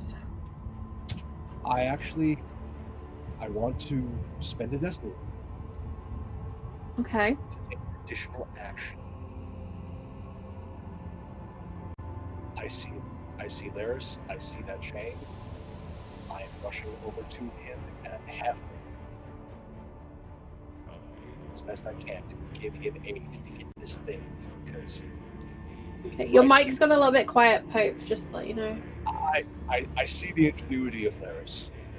I'm going to aid him.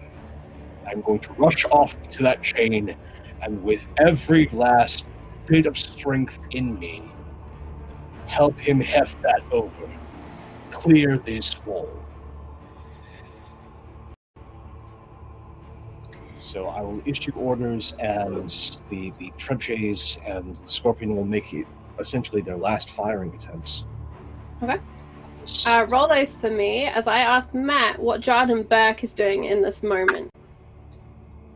Well, he's helping lower the lift. At this point, is the lift sufficiently lowered, or how much longer do we have before we can get those rangers out of there?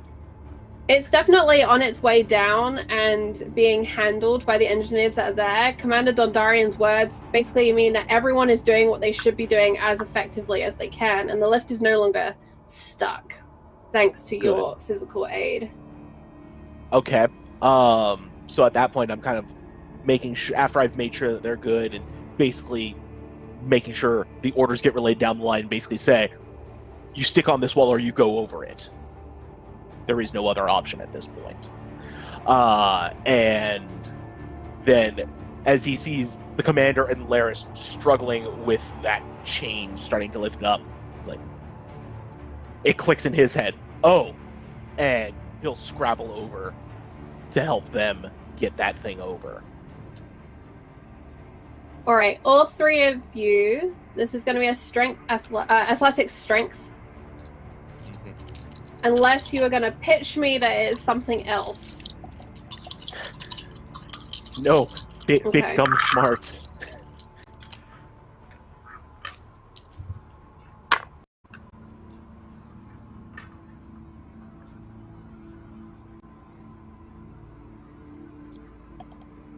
How about a 15?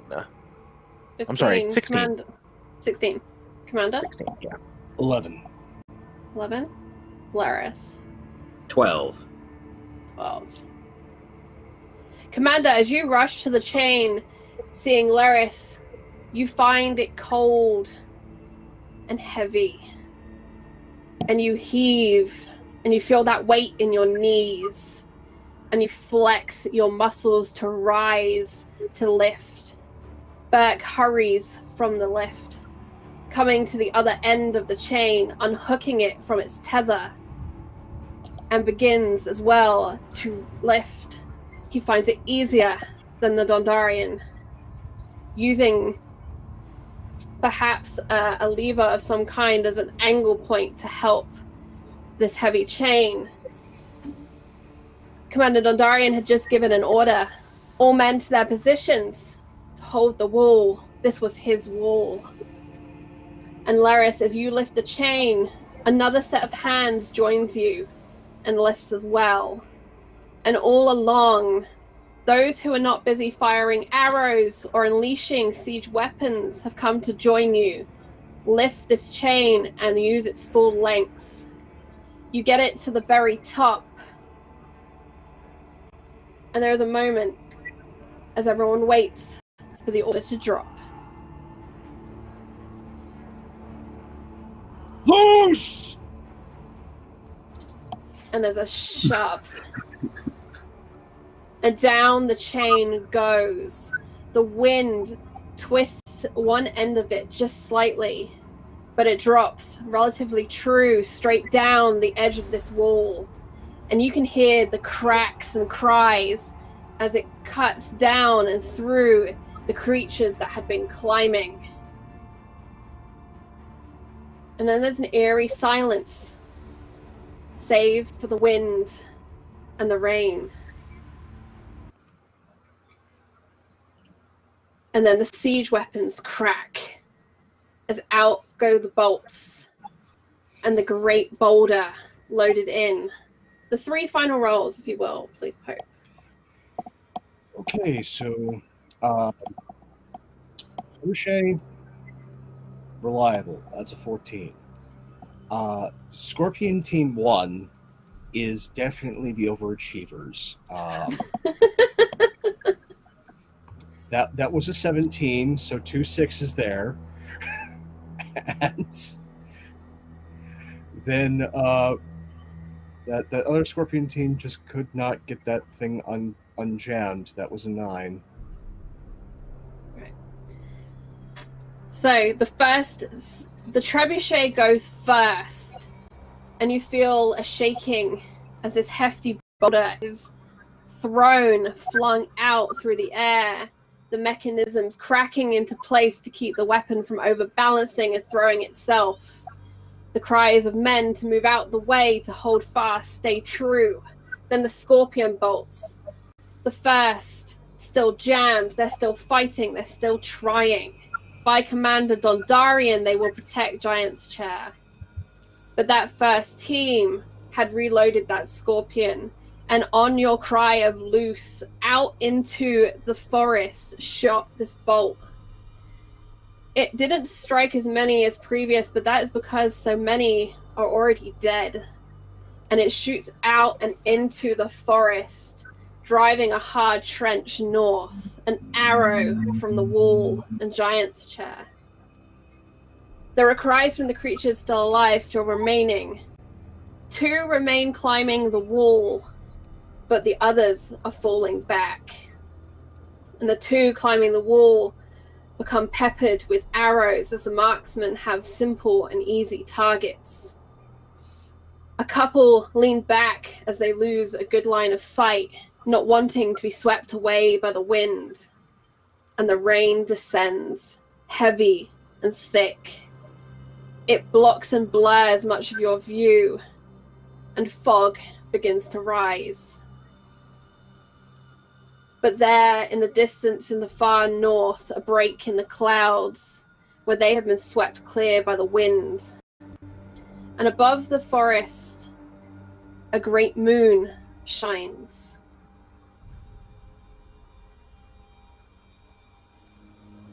The rangers, the one that survives, makes it onto the lift. He drags with him his brethren, fallen. He takes also a number of these creatures' heads, remembering how Burke had returned with one. And the descent of the lift is agonizingly slow. The men continue to man their posts, preparing should there be a second wave, preparing should more reveal themselves.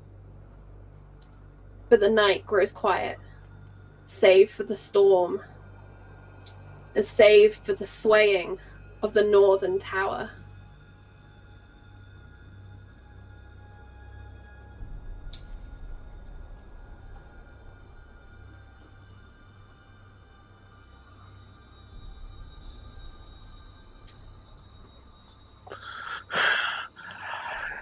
Commander, I believe the wall is yours.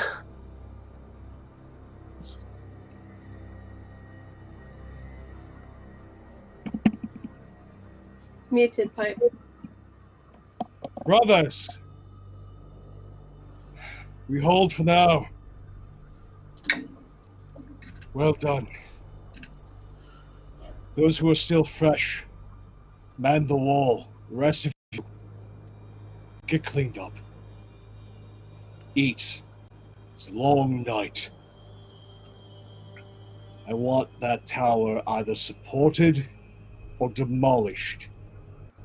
I do not need that falling in the middle of a fight. Builders, see to it.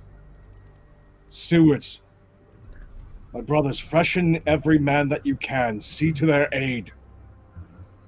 Rangers, those of you still standing, keep your eyes peeled. Ready the horses. Everyone make ready. We hold this wall, we hold this keep. And when these things are felled, make ready to abandon Giant's Chair. We make for Shadow Tower as soon as these things are done. The maester appears beside you, Dondarian, with a fresh, heavy cloak. He holds it out.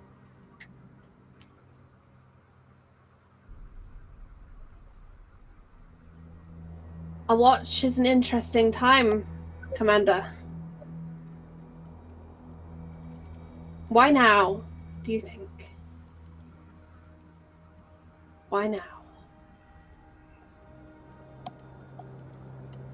Summer has a habit of making things pop up.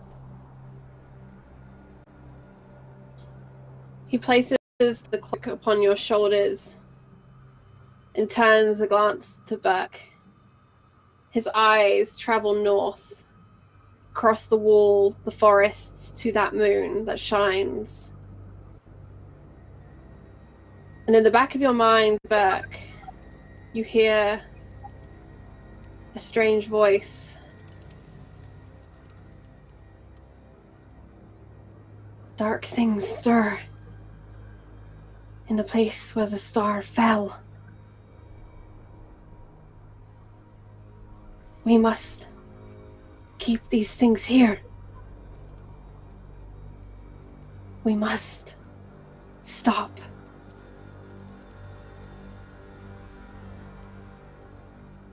Stop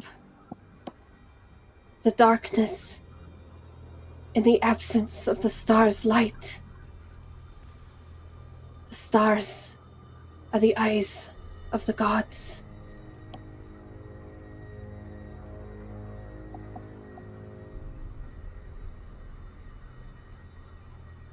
Stars, the eyes of the gods.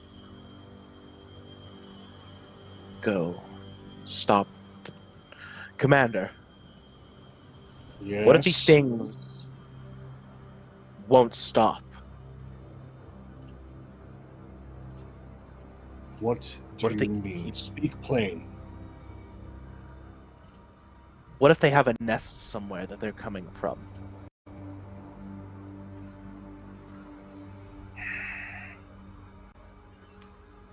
We can't go wandering blind.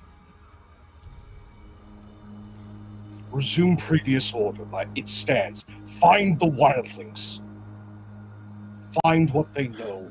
Root this out. Take every damn ranger.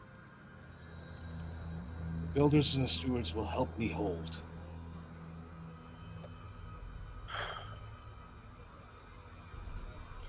Commander, and he just shakes his head. As you command. We'll find it, and we'll put it to rest. Find the Wildlings. Find the nest. Burn it all. Take every spare oil we have. I want to see a pyre that even Castle Black can see. Burn it all.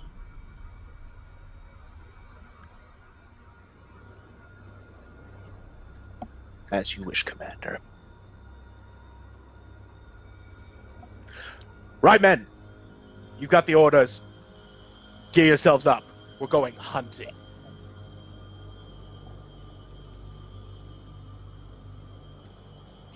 And he'll stalk down the stairs. All of the eyes and ears, Laris.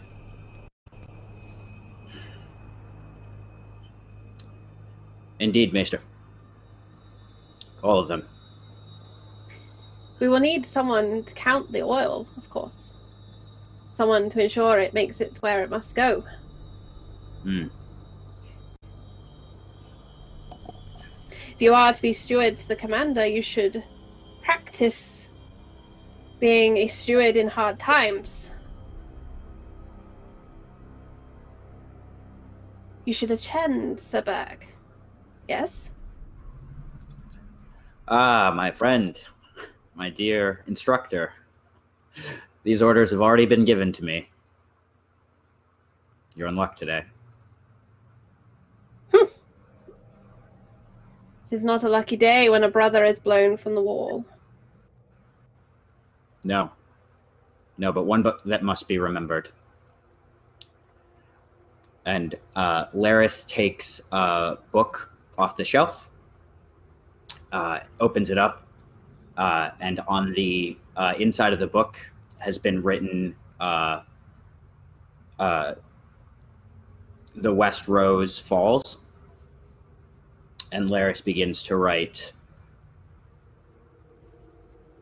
the North Rose joins a brother and will spend the night up late into the night watching builders start to dismantle the North Tower. He will write the record of the day.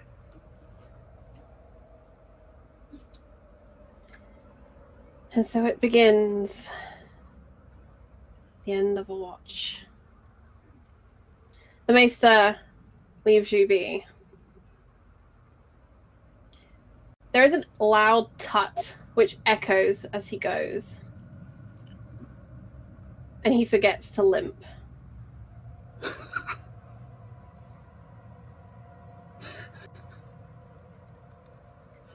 He passes back and gives him a side eye. Madness. That is all that lies in that far reach. A madness that comes from answers.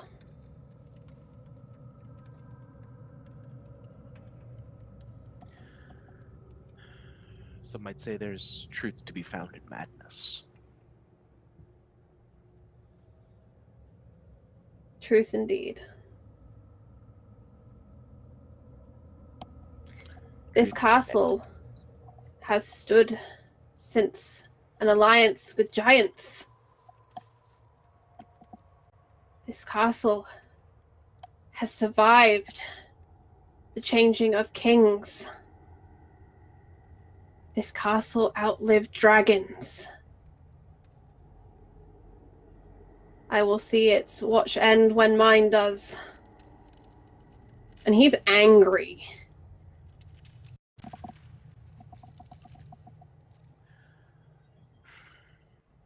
Castles can be rebuilt, Maester. Men of the Watch are harder to replace, unfortunately.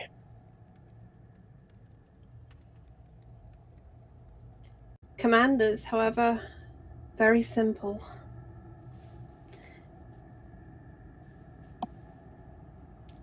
This castle needs a new king.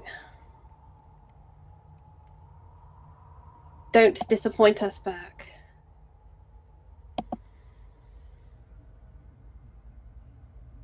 And he will side. It's his turn to side-eye him now, like... What do you mean? You have read the histories. You know the rumors.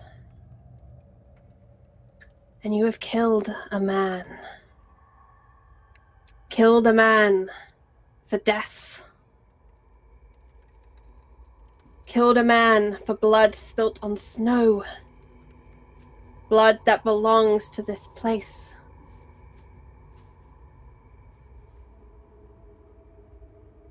I told you to take him with you. Now he is resolute, and you say nothing but yes, sir. At this point, he won't abandon this place until it's done. His version of done and my version are different. But it is done now, Burke. When you return, this castle will not fall.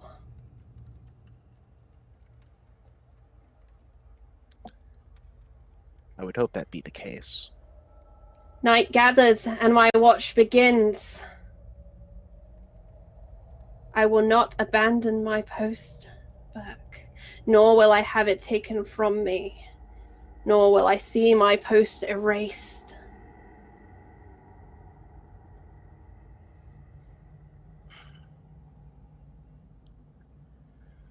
That I is give your you an bid, Mace. opportunity to save his life.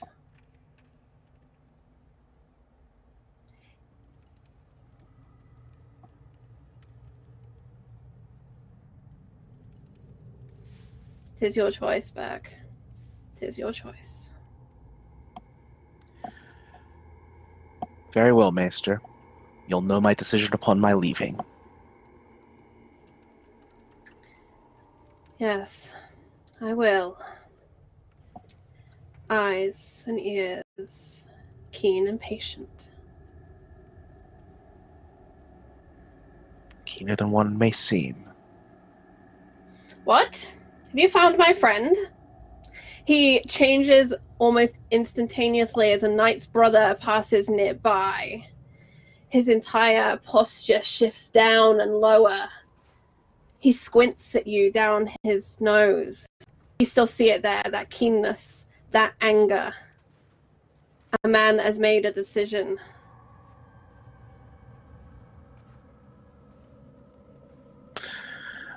I'm sure your friend is somewhere around here, Maester. You should tend to him. Well, he's got visitors. It's only polite to introduce everyone. Indeed. Time to hear some confessions.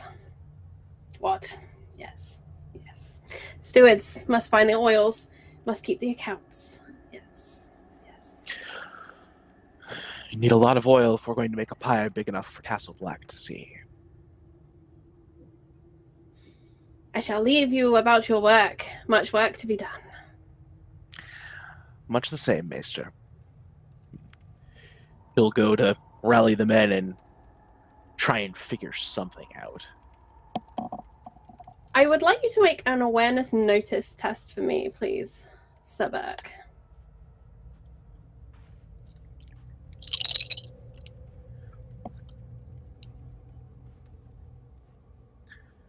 Goes to 12. You realize as you walk away that you recall the feeling of a hand pushing against your side. And you become aware that there is now something sticking out of your scabbard. A small note. Just big enough to fit a raven. Can I read the note, or is it sealed? You pull it out, it appears to still be sealed. And the seal upon it is recognizable to you as that of the Blackfire seal. Oh, well, we should probably read that. That's important. You open it up, and it is written in keen Valyrian. There was a ship sent to Lannisport. It is to make dock near to Giant's Chair. If you wish for a ride away from the wall, you are to be on it. And it is signed Bittersteel. The boy did know how to care for his elders.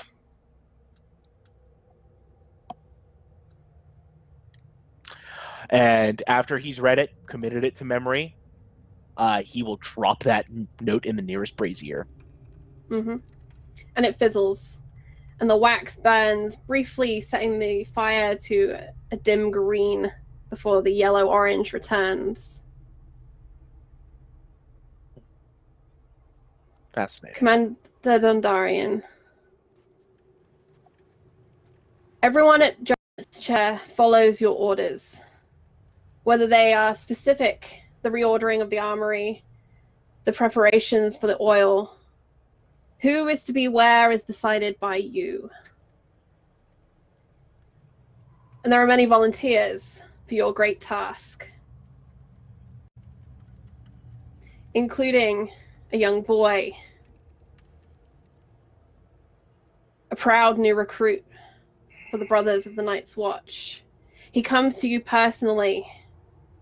The Rangers had told him no, but he wants to be part of the force that lights that fire. He wants to show Castle Black that this place is dangerous. And he wants to show the world that the Brothers of the Nightswatch will protect it.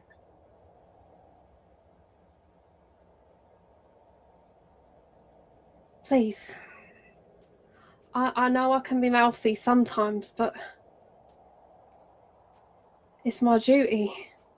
I swore an oath. We went out to the tree, and I stared at its face, and I told it I would protect the realms. This night, and every night. And I want to be there on the night when the sky glows orange with Dondarian's flame. That's what I want to call it. Because I want to write it down. You see, I've been learning to write. Recruit Leris, I've been bugging him, getting him to show me the words. All right, young brother. I have a specific task for you.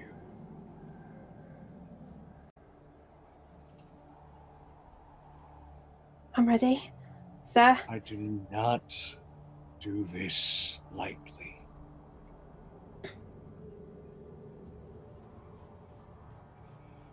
But I know what it's like to be denied. And I won't see that for you. I've seen you train, I've seen you fight. You're better than your older brothers give you credit. You're going to go north. But so is Laris. You protect him with your life.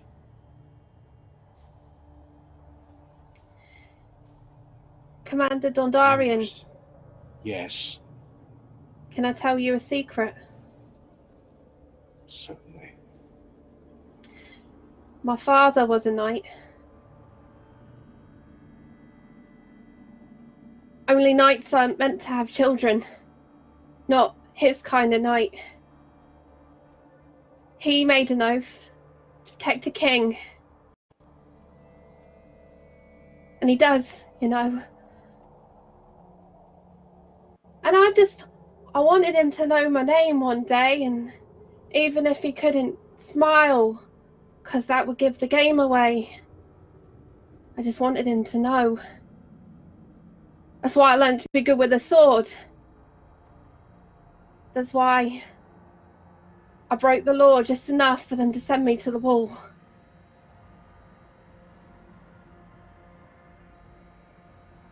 That was the only way I could be a knight. That I could have brothers and make an oath the way that he does. And I will protect Laris. He's hopeless with a sword.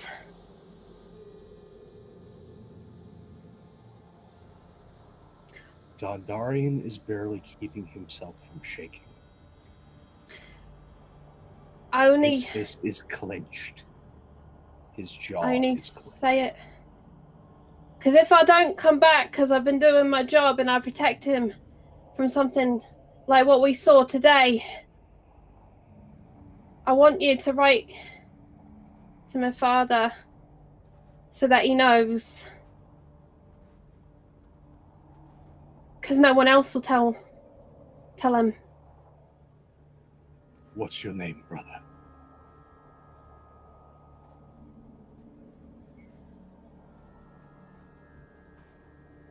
My name is Davron, sir.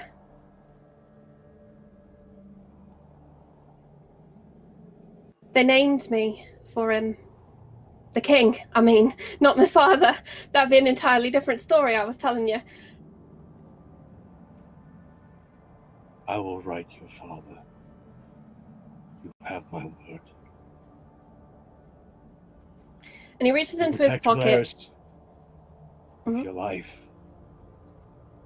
And you come back.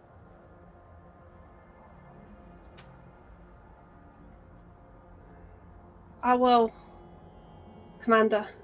He reaches into his pocket and he pulls out a ring. And it's a wax seal ring, essentially, so that you can seal and leave your coat of arms. And he places it on the table. Don't send him a letter too soon, though. Just in case to do something more impressive, you know? Could happen. It definitely can. You take care, He brother. looks to the map on the table, and where it's just labeled the Frozen North, he puts a grubby finger down and points. You can see the finger is chapped red raw from the wind and the cold. Says, "Does that say here be monsters? Because it should." It used to. Some dodgy old fellow thought it was too flowery. But I think you're right. It should say here there be monsters. I guess he decided it was a bit stupid to have it written all over the map. Maybe. I should get going. I got duties, Laris, to protect, as you say, Commander. Thank you for your time. One moment there, lad.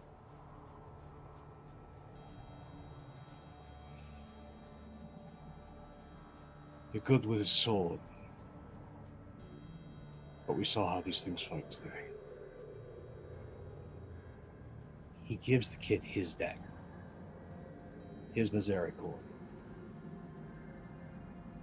When they get too close for a sword, use this. I'll bring it right back to you, Commander. Thank you. Be well, brother. And you too, brother.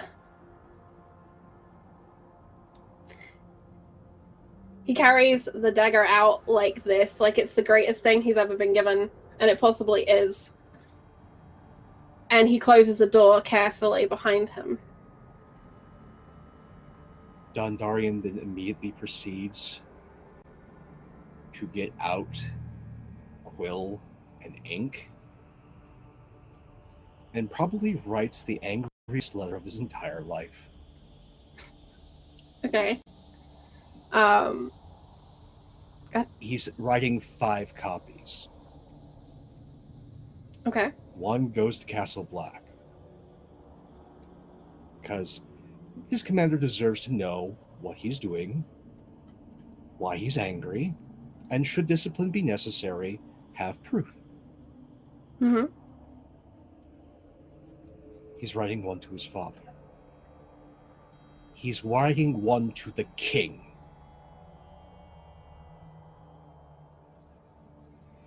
He's writing one to the head of the King's Guard. The last one goes to the Old Town, because this needs to be documented in the history. The Archmaester? Yes, this lives in infamy. what I would like to do, Pope, is the next time if we can get a copy of the letter and we'll put it up on the Wild Anvil so people can check out what exactly Dondarian is angry about and what exactly he has told all of these people. But for now, we're approaching the last kind of 20 minutes of the game today. I would like to cut back to our wildlings who have had a miserable time trudging through the forests of the north. You have faced many treacheries of this terrain, from hidden pits to rushing rivers, up mountains and down into valleys. It's very cold. Even that summer is here, that remains true. You've passed no monstrosity, but there have been dangerous beasts. The baby cries less now. It keeps quiet. And Grayson hobbles pitifully slowly behind you. And when he does not hobble, he is carried. You have found no safe place to rest for more than a day or two.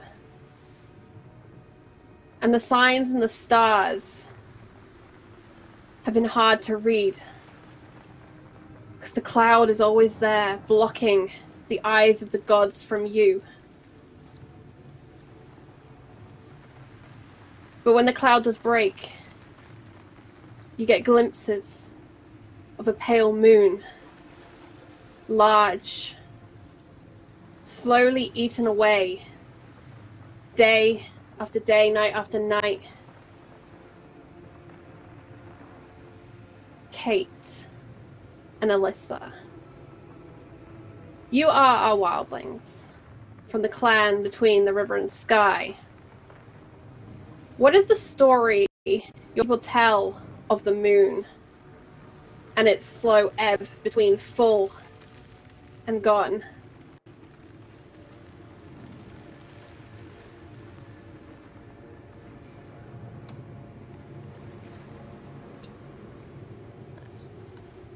I mean, I think it could be cool that it is a meal that the gods eat throughout the cycle, and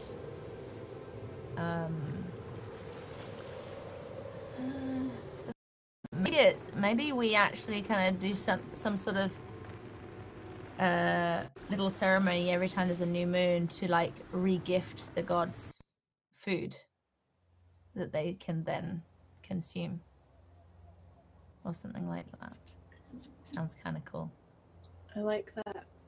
Alyssa, what's a ritual part of this meal to the gods? What is it normally formed of, or tell me something about it.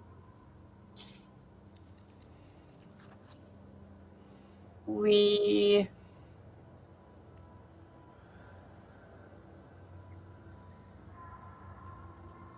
go on a hunt and have a feast, but a portion of the best of what we gather is consumed in a bonfire. Okay. As the gift to the gods.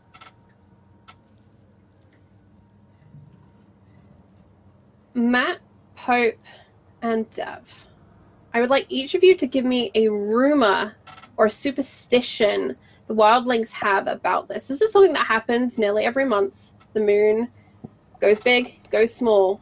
They leave the offering of food for the gods. But give me a rumor or a superstition about this. When the moon is like this, one doesn't sleep.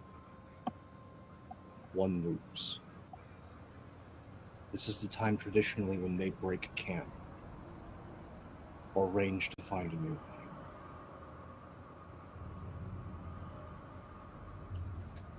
Okay. Because there is this darkness,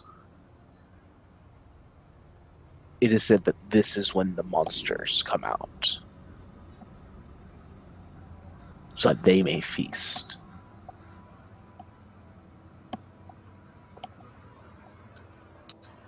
And the reason that they offer a feast to the moon is because what the moon prefers to feed on is fear. And if anyone is fearful that night, then the new moon, will be a moon of terror that will unleash more darkness. Right. The moon in the sky is a feast for the gods, but the moon itself is its own creature. You offer gifts to the gods, to the sky, to satiate the hunger. When the moon doesn't shine, the beasts have no fear, and they come for their own meal. And when the moon is hungry, it consumes those fears that linger, that haunt you. It waits for the anxiety. And as it feeds, so it grows brighter and births your fears into the world in terror. If the eyes of the gods are something you fear, the moon is its own special, terrifying creature. And it watches, and it waits. And you set your camp for the night. You burn the best of the scarce food you have. And you feed your own. It is an uncertain time. Runad said the words, given the gods her name, that she was the leader of these people. And Yrel, you made an oath too, that you would help them in the best ways that you could.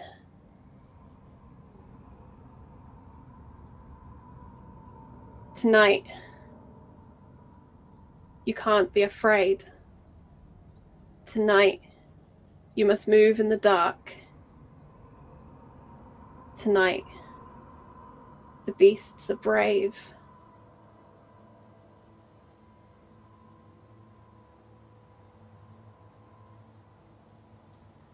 And all of the survivors look to you both. You've pushed into a wilderness that they've never explored, into a territory that they do not know, heading towards a place known for its darkness, terrified that the crows will find them and finish what they had started. Everyone here is afraid.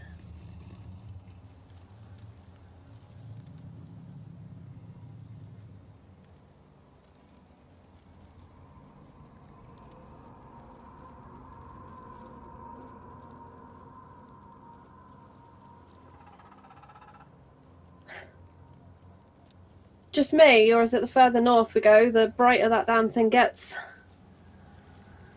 We get closer to it, do you think? Maybe.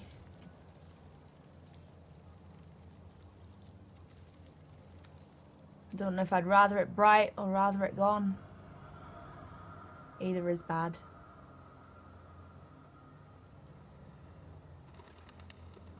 I remember when I was a child, I used to think if I practiced long enough and hard enough with the bow, I could shoot the moon right in its eye. Have the gods go hungry that way. Then what would they eat, do you wonder?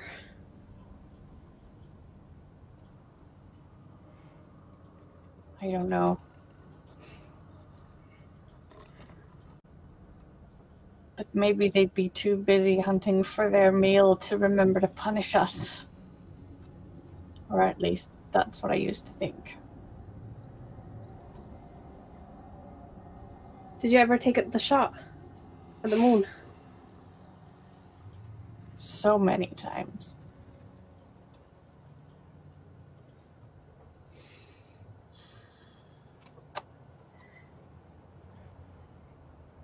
Guess I'll have to keep practicing.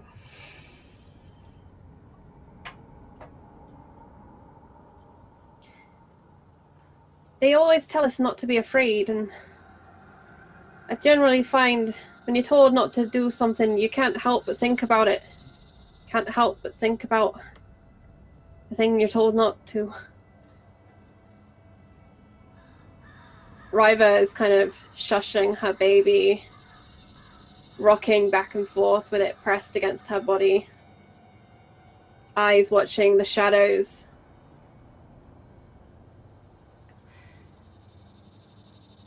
Do you remember the stories of when we used to be friends with the giants? We weren't afraid back then.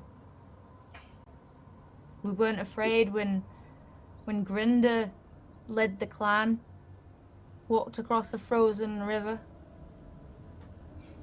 Shouldn't be afraid now.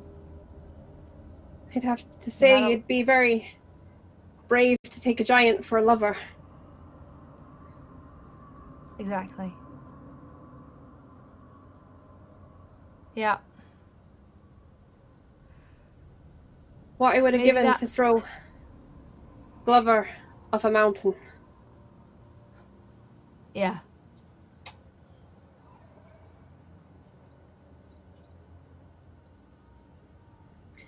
I know the man's dead, but I still see him sometimes when I sleep. Walking across the village, all in black. The black he wore wasn't like the other crows. It was darker. Had a shine, but it just shone black.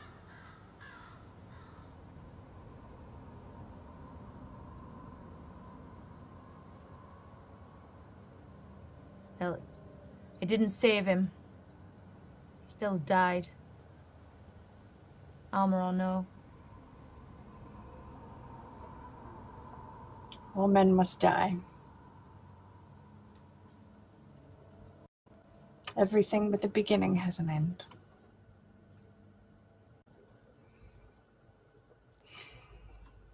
Yep. Let's make ours one to remember. Yeah. Even if it's only by the gods. God's got longer memories than men anyway. That's true. Men are forgetful and foolish and lie. The gods will tell it how it is. If we're meant to go, we'll go. If we're meant to survive, we'll survive. And be stronger for it.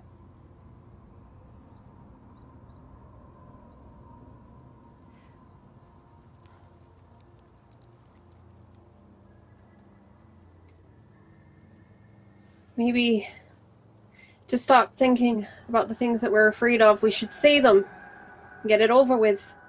Like when you get a song stuck in your head and you sing it to get it out. Or maybe we do the singing thing.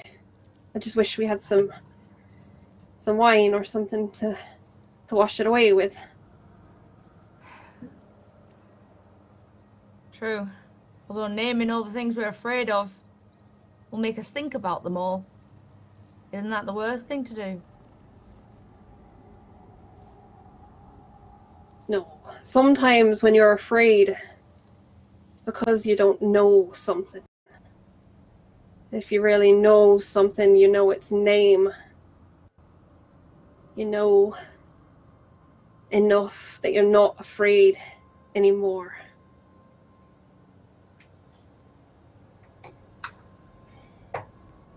That's why, as men, we name things. We name our wives and our children. We name our enemies.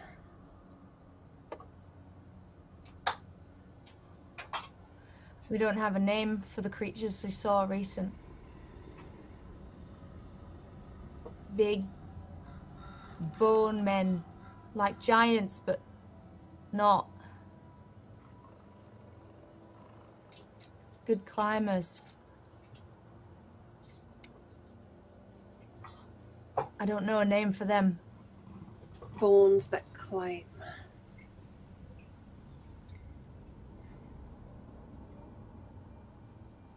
Do you know a name for them, Runa?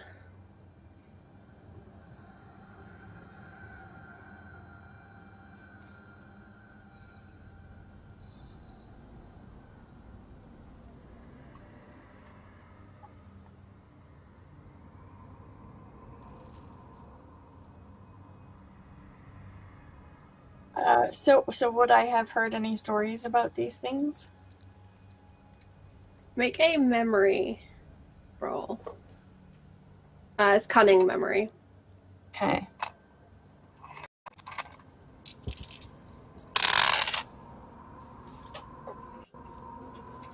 $10. And I got 1-6.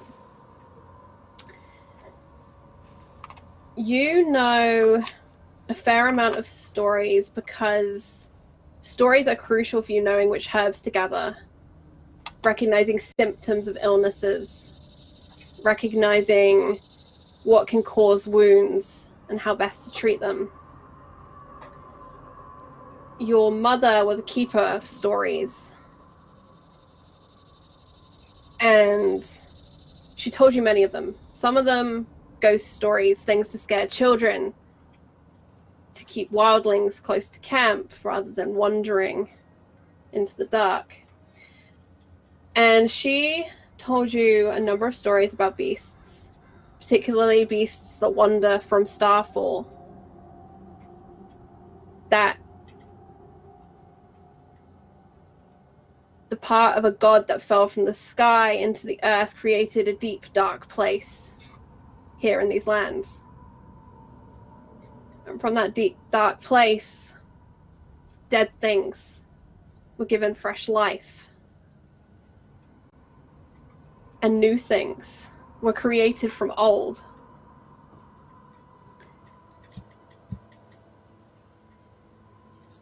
She didn't have names for these things as such, but she described them as bone bears.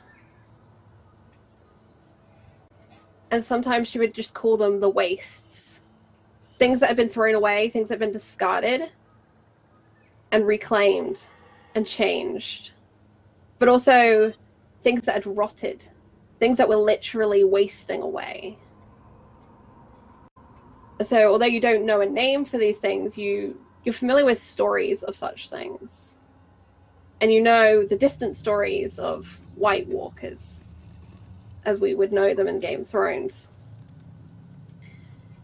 And these do sound different from that, but to you, everything here is connected. Everything is part of the same, of old gods, of magic, of the natural world.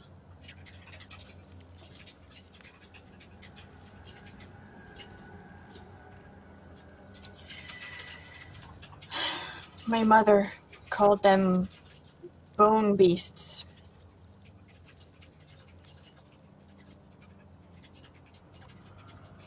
Sounds right. They looked dead, but they weren't. They were dead once, she said. It's as good a name as anything. My name is Jackson, and I fear the bone beasts. And as I tell the gods that I fear them, so I will tell you that I do not fear them no more. And he stabs at a piece of meat and brings it up to eat it. And I'm eating this bit of meat. Ha.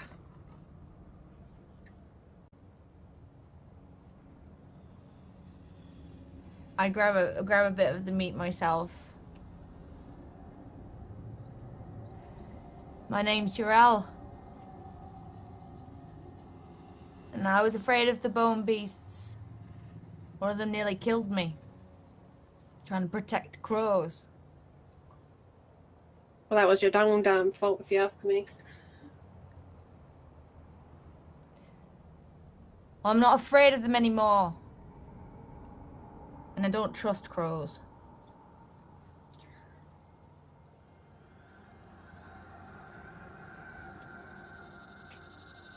I'd like to add on to what I previously said. I too do not trust the crows.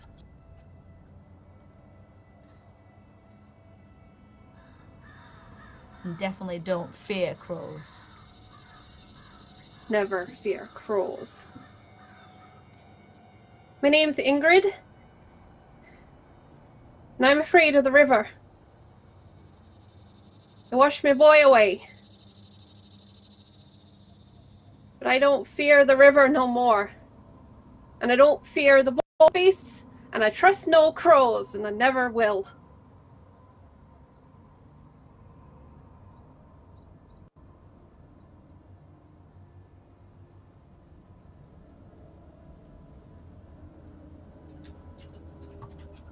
My name is Runa. The only thing I'm afraid of is what I don't know. That's why I seek knowledge anywhere it can be found. Because knowledge is power. If you know something, you know its name, you understand it, and you don't fear it anymore.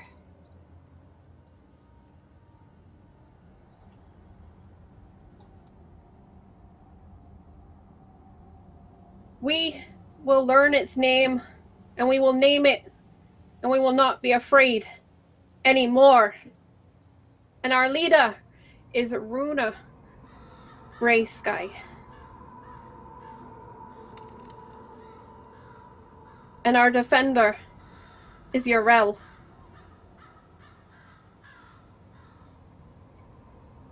And my name is Grayson. And I should have been afraid of walruses. That's all I gotta say. And fuck the crows! That's... And so you eat from the flames. A little overdone, this meat, but that's not the point. And with some small defiance burning in your chests, you pick back up the camp, because tonight is a night that you move. And the beasts don't know your name, so they can be afraid of you. And you walk into the snow. Bold. Go ahead. Urel, during this, sort of under her breath and quietly says, so no one can hear, I'm Urel, and I'm afraid of the crows. Or I was, but I shouldn't be. I won't be afraid of them no more. But she doesn't say it out loud.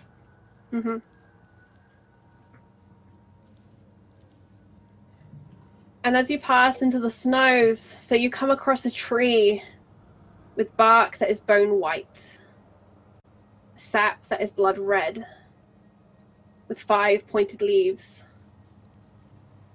and a face carved in by the children of the forests, long lost. Runa, as you look upon the face of this tree, what is its expression?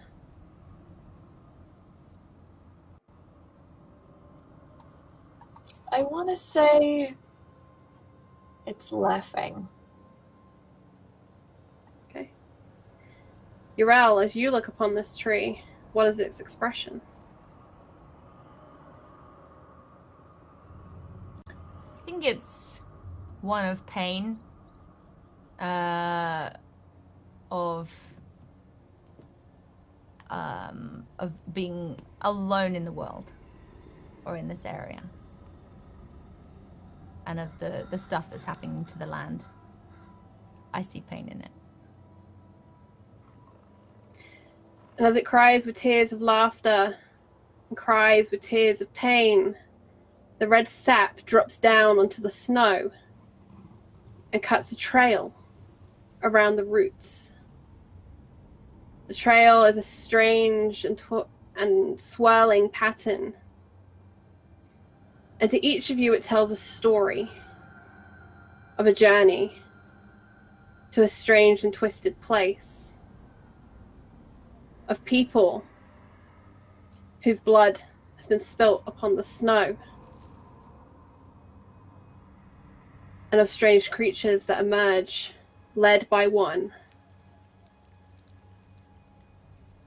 strong root that dives deep into the earth. And the crows set out from the wall, heavy laden packets of oil, armed with glinting steel and dragon glass, long black flowing cloaks behind them, shadows pressing into the north to hunt out the darkness and to bring a great light, Dondarian's flame.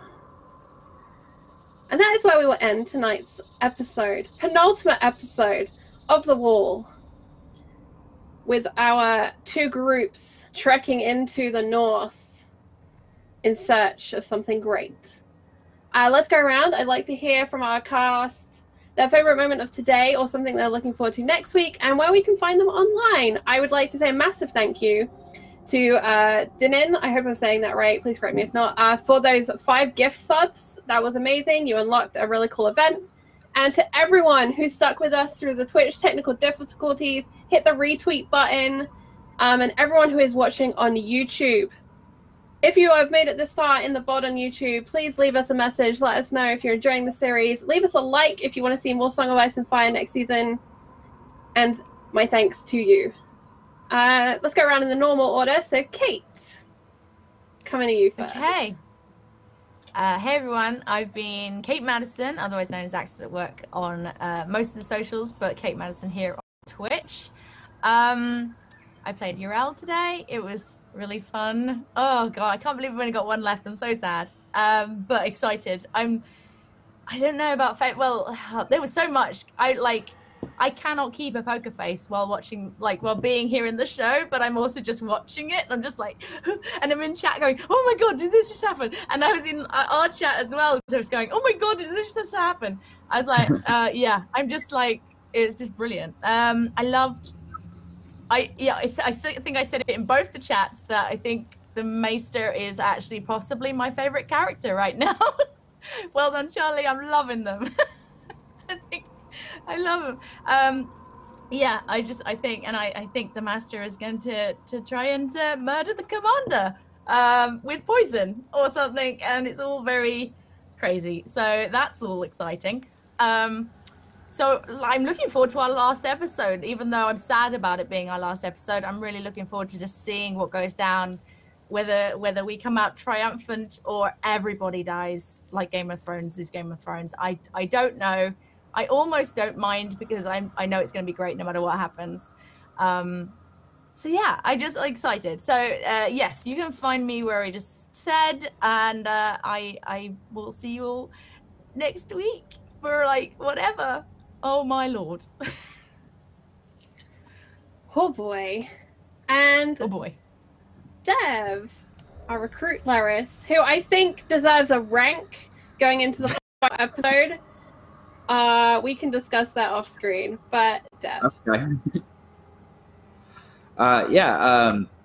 Thank you so much, everyone, for joining us. Thank you for going on this adventure with us. I'm having such a great time, and every week there are new surprises. Charlie's did such a great job of throwing curveballs at us, but everybody's really bringing new ideas and new stories. So I'm always excited each week, and I can't wait to see where our finale takes us. I'm Devin Preston, Dev Presto on Twitter, playing your recruit Laris. And my favorite part today was that scene with the young boy and the commander. That was very moving and a cool perspective on life on the wall that I really enjoyed being able to sit back and be audience for. And Pope. Hey everybody, Pope here. Pope World Bill on Twitter, Pope World Bill on Twitch. I lurk in all your streams. Oh. Okay, fam. So one of the things that I have loved after the fire, the Crownlands in here, is that every episode is just chock to the brim with stuff. Like you have things play out, but you realize very quickly that there's layers to everything, and as you start peeling back, it's just a rabbit hole. We had a lot of that today. There is so much good to be found here. Like from a Blackfire conspiracy to delightful march of the Wildlings, not trusting crows when the crows desperately need their trust. That's gonna go well. To that pitch battle, and even though Laris is terrified, has a moment of brilliance that may very well have saved every single brother left on that wall. Even in fear, there was heroism. So, like, there's just so much. I can't wait for it to be Monday. I am losing my mind. It is all good. I'm probably gonna die. This is great. So by all means, thank you so much for joining us, whether it's on live, on Twitch, being twitchy, where it's watching the VOD, watching on YouTube. You all are as much a part of the story as we are with this fantastic cast and this wonderful storyteller. You all make this story happen. Thank you, thank you, thank you. Love you all. See you soon. And Matt, our killer GM. Hey everybody, Matt, the Killer GM here. You can find me at the Killer GM on Twitch. I write about games and all sorts of other fun stuff. Sometimes argue with people, but you know, that's life. What I won't argue about is that this is a good show. Better than that, it's a fantastic show. Everybody brings their A game, whether it is just a trek through the nightless woods proclaiming that you are not afraid and in fact fuck the crows, or is it holding down a siege against these terrible things that have come from beyond the wall, whatever they are, and you know, sometimes getting to be the cavalry rushing in to save, even if it's just one more person, makes you feel pretty damn cool. And I think my favorite part was Jardin's interaction with the Maester after that fight, just because of finally seeing some intentions laid bare and seeing what might come from that. I'm very, very excited going to this final episode next week. There's going to be a lot that's going to happen. We got some places to go, some things to see, and hey, we might go out in some blazes of glory, figuratively or literally. You should probably tune in to find out. Otherwise, we're here on Mondays, and you can catch me also on alternating Sundays over on my channel, MattF7, where I do my stream, which we have currently doing Masks Sunset City. We just introduced our heroes, the Mythfits, last night. So if you haven't caught that VOD, you probably should, because this cast is stellar. And so, on that note, I'm going to leave it to Charlie to bring us home here. happened.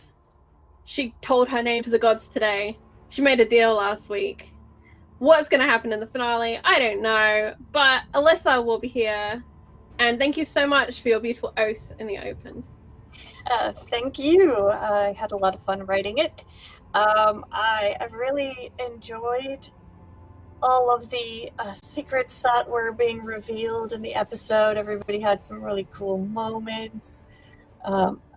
It's always fun to shake your fists at the gods, even if, it's probably going to bite you in the arse later. I also am looking forward to the synchronicity of next week, and hopefully being able to throw the things that we fear into the great Dundarian's flame. Next week it's going to be epic. But in the meantime, you can find me on Sunday evenings over on twitch.tv/otherdark running Dark Matter Ghosts of Saltmaw at 7 p.m. Eastern. And and then back here next week for the finale. Thank you all so much. A final post-credit scene for me before we hang up for today and give you our wonderful Pendragon's Parish trailer for tomorrow. And that is this. On the maester's table, in a room laden with lavender, is a jar. And in the jar is a skull. A skull of a creature felled by Wildling and Crow.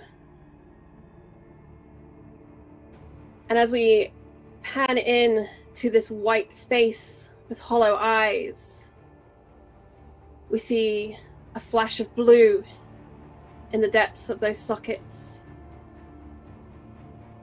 And we see its mouth slowly widen as it opens in silent howl. And as the tower is being dismantled in the north, so it is struck by lightning and tumbles down into the courtyard of Giant's Chair. Try not to roll too many nat ones, everyone, because we want to be there laughing when you do. Good night.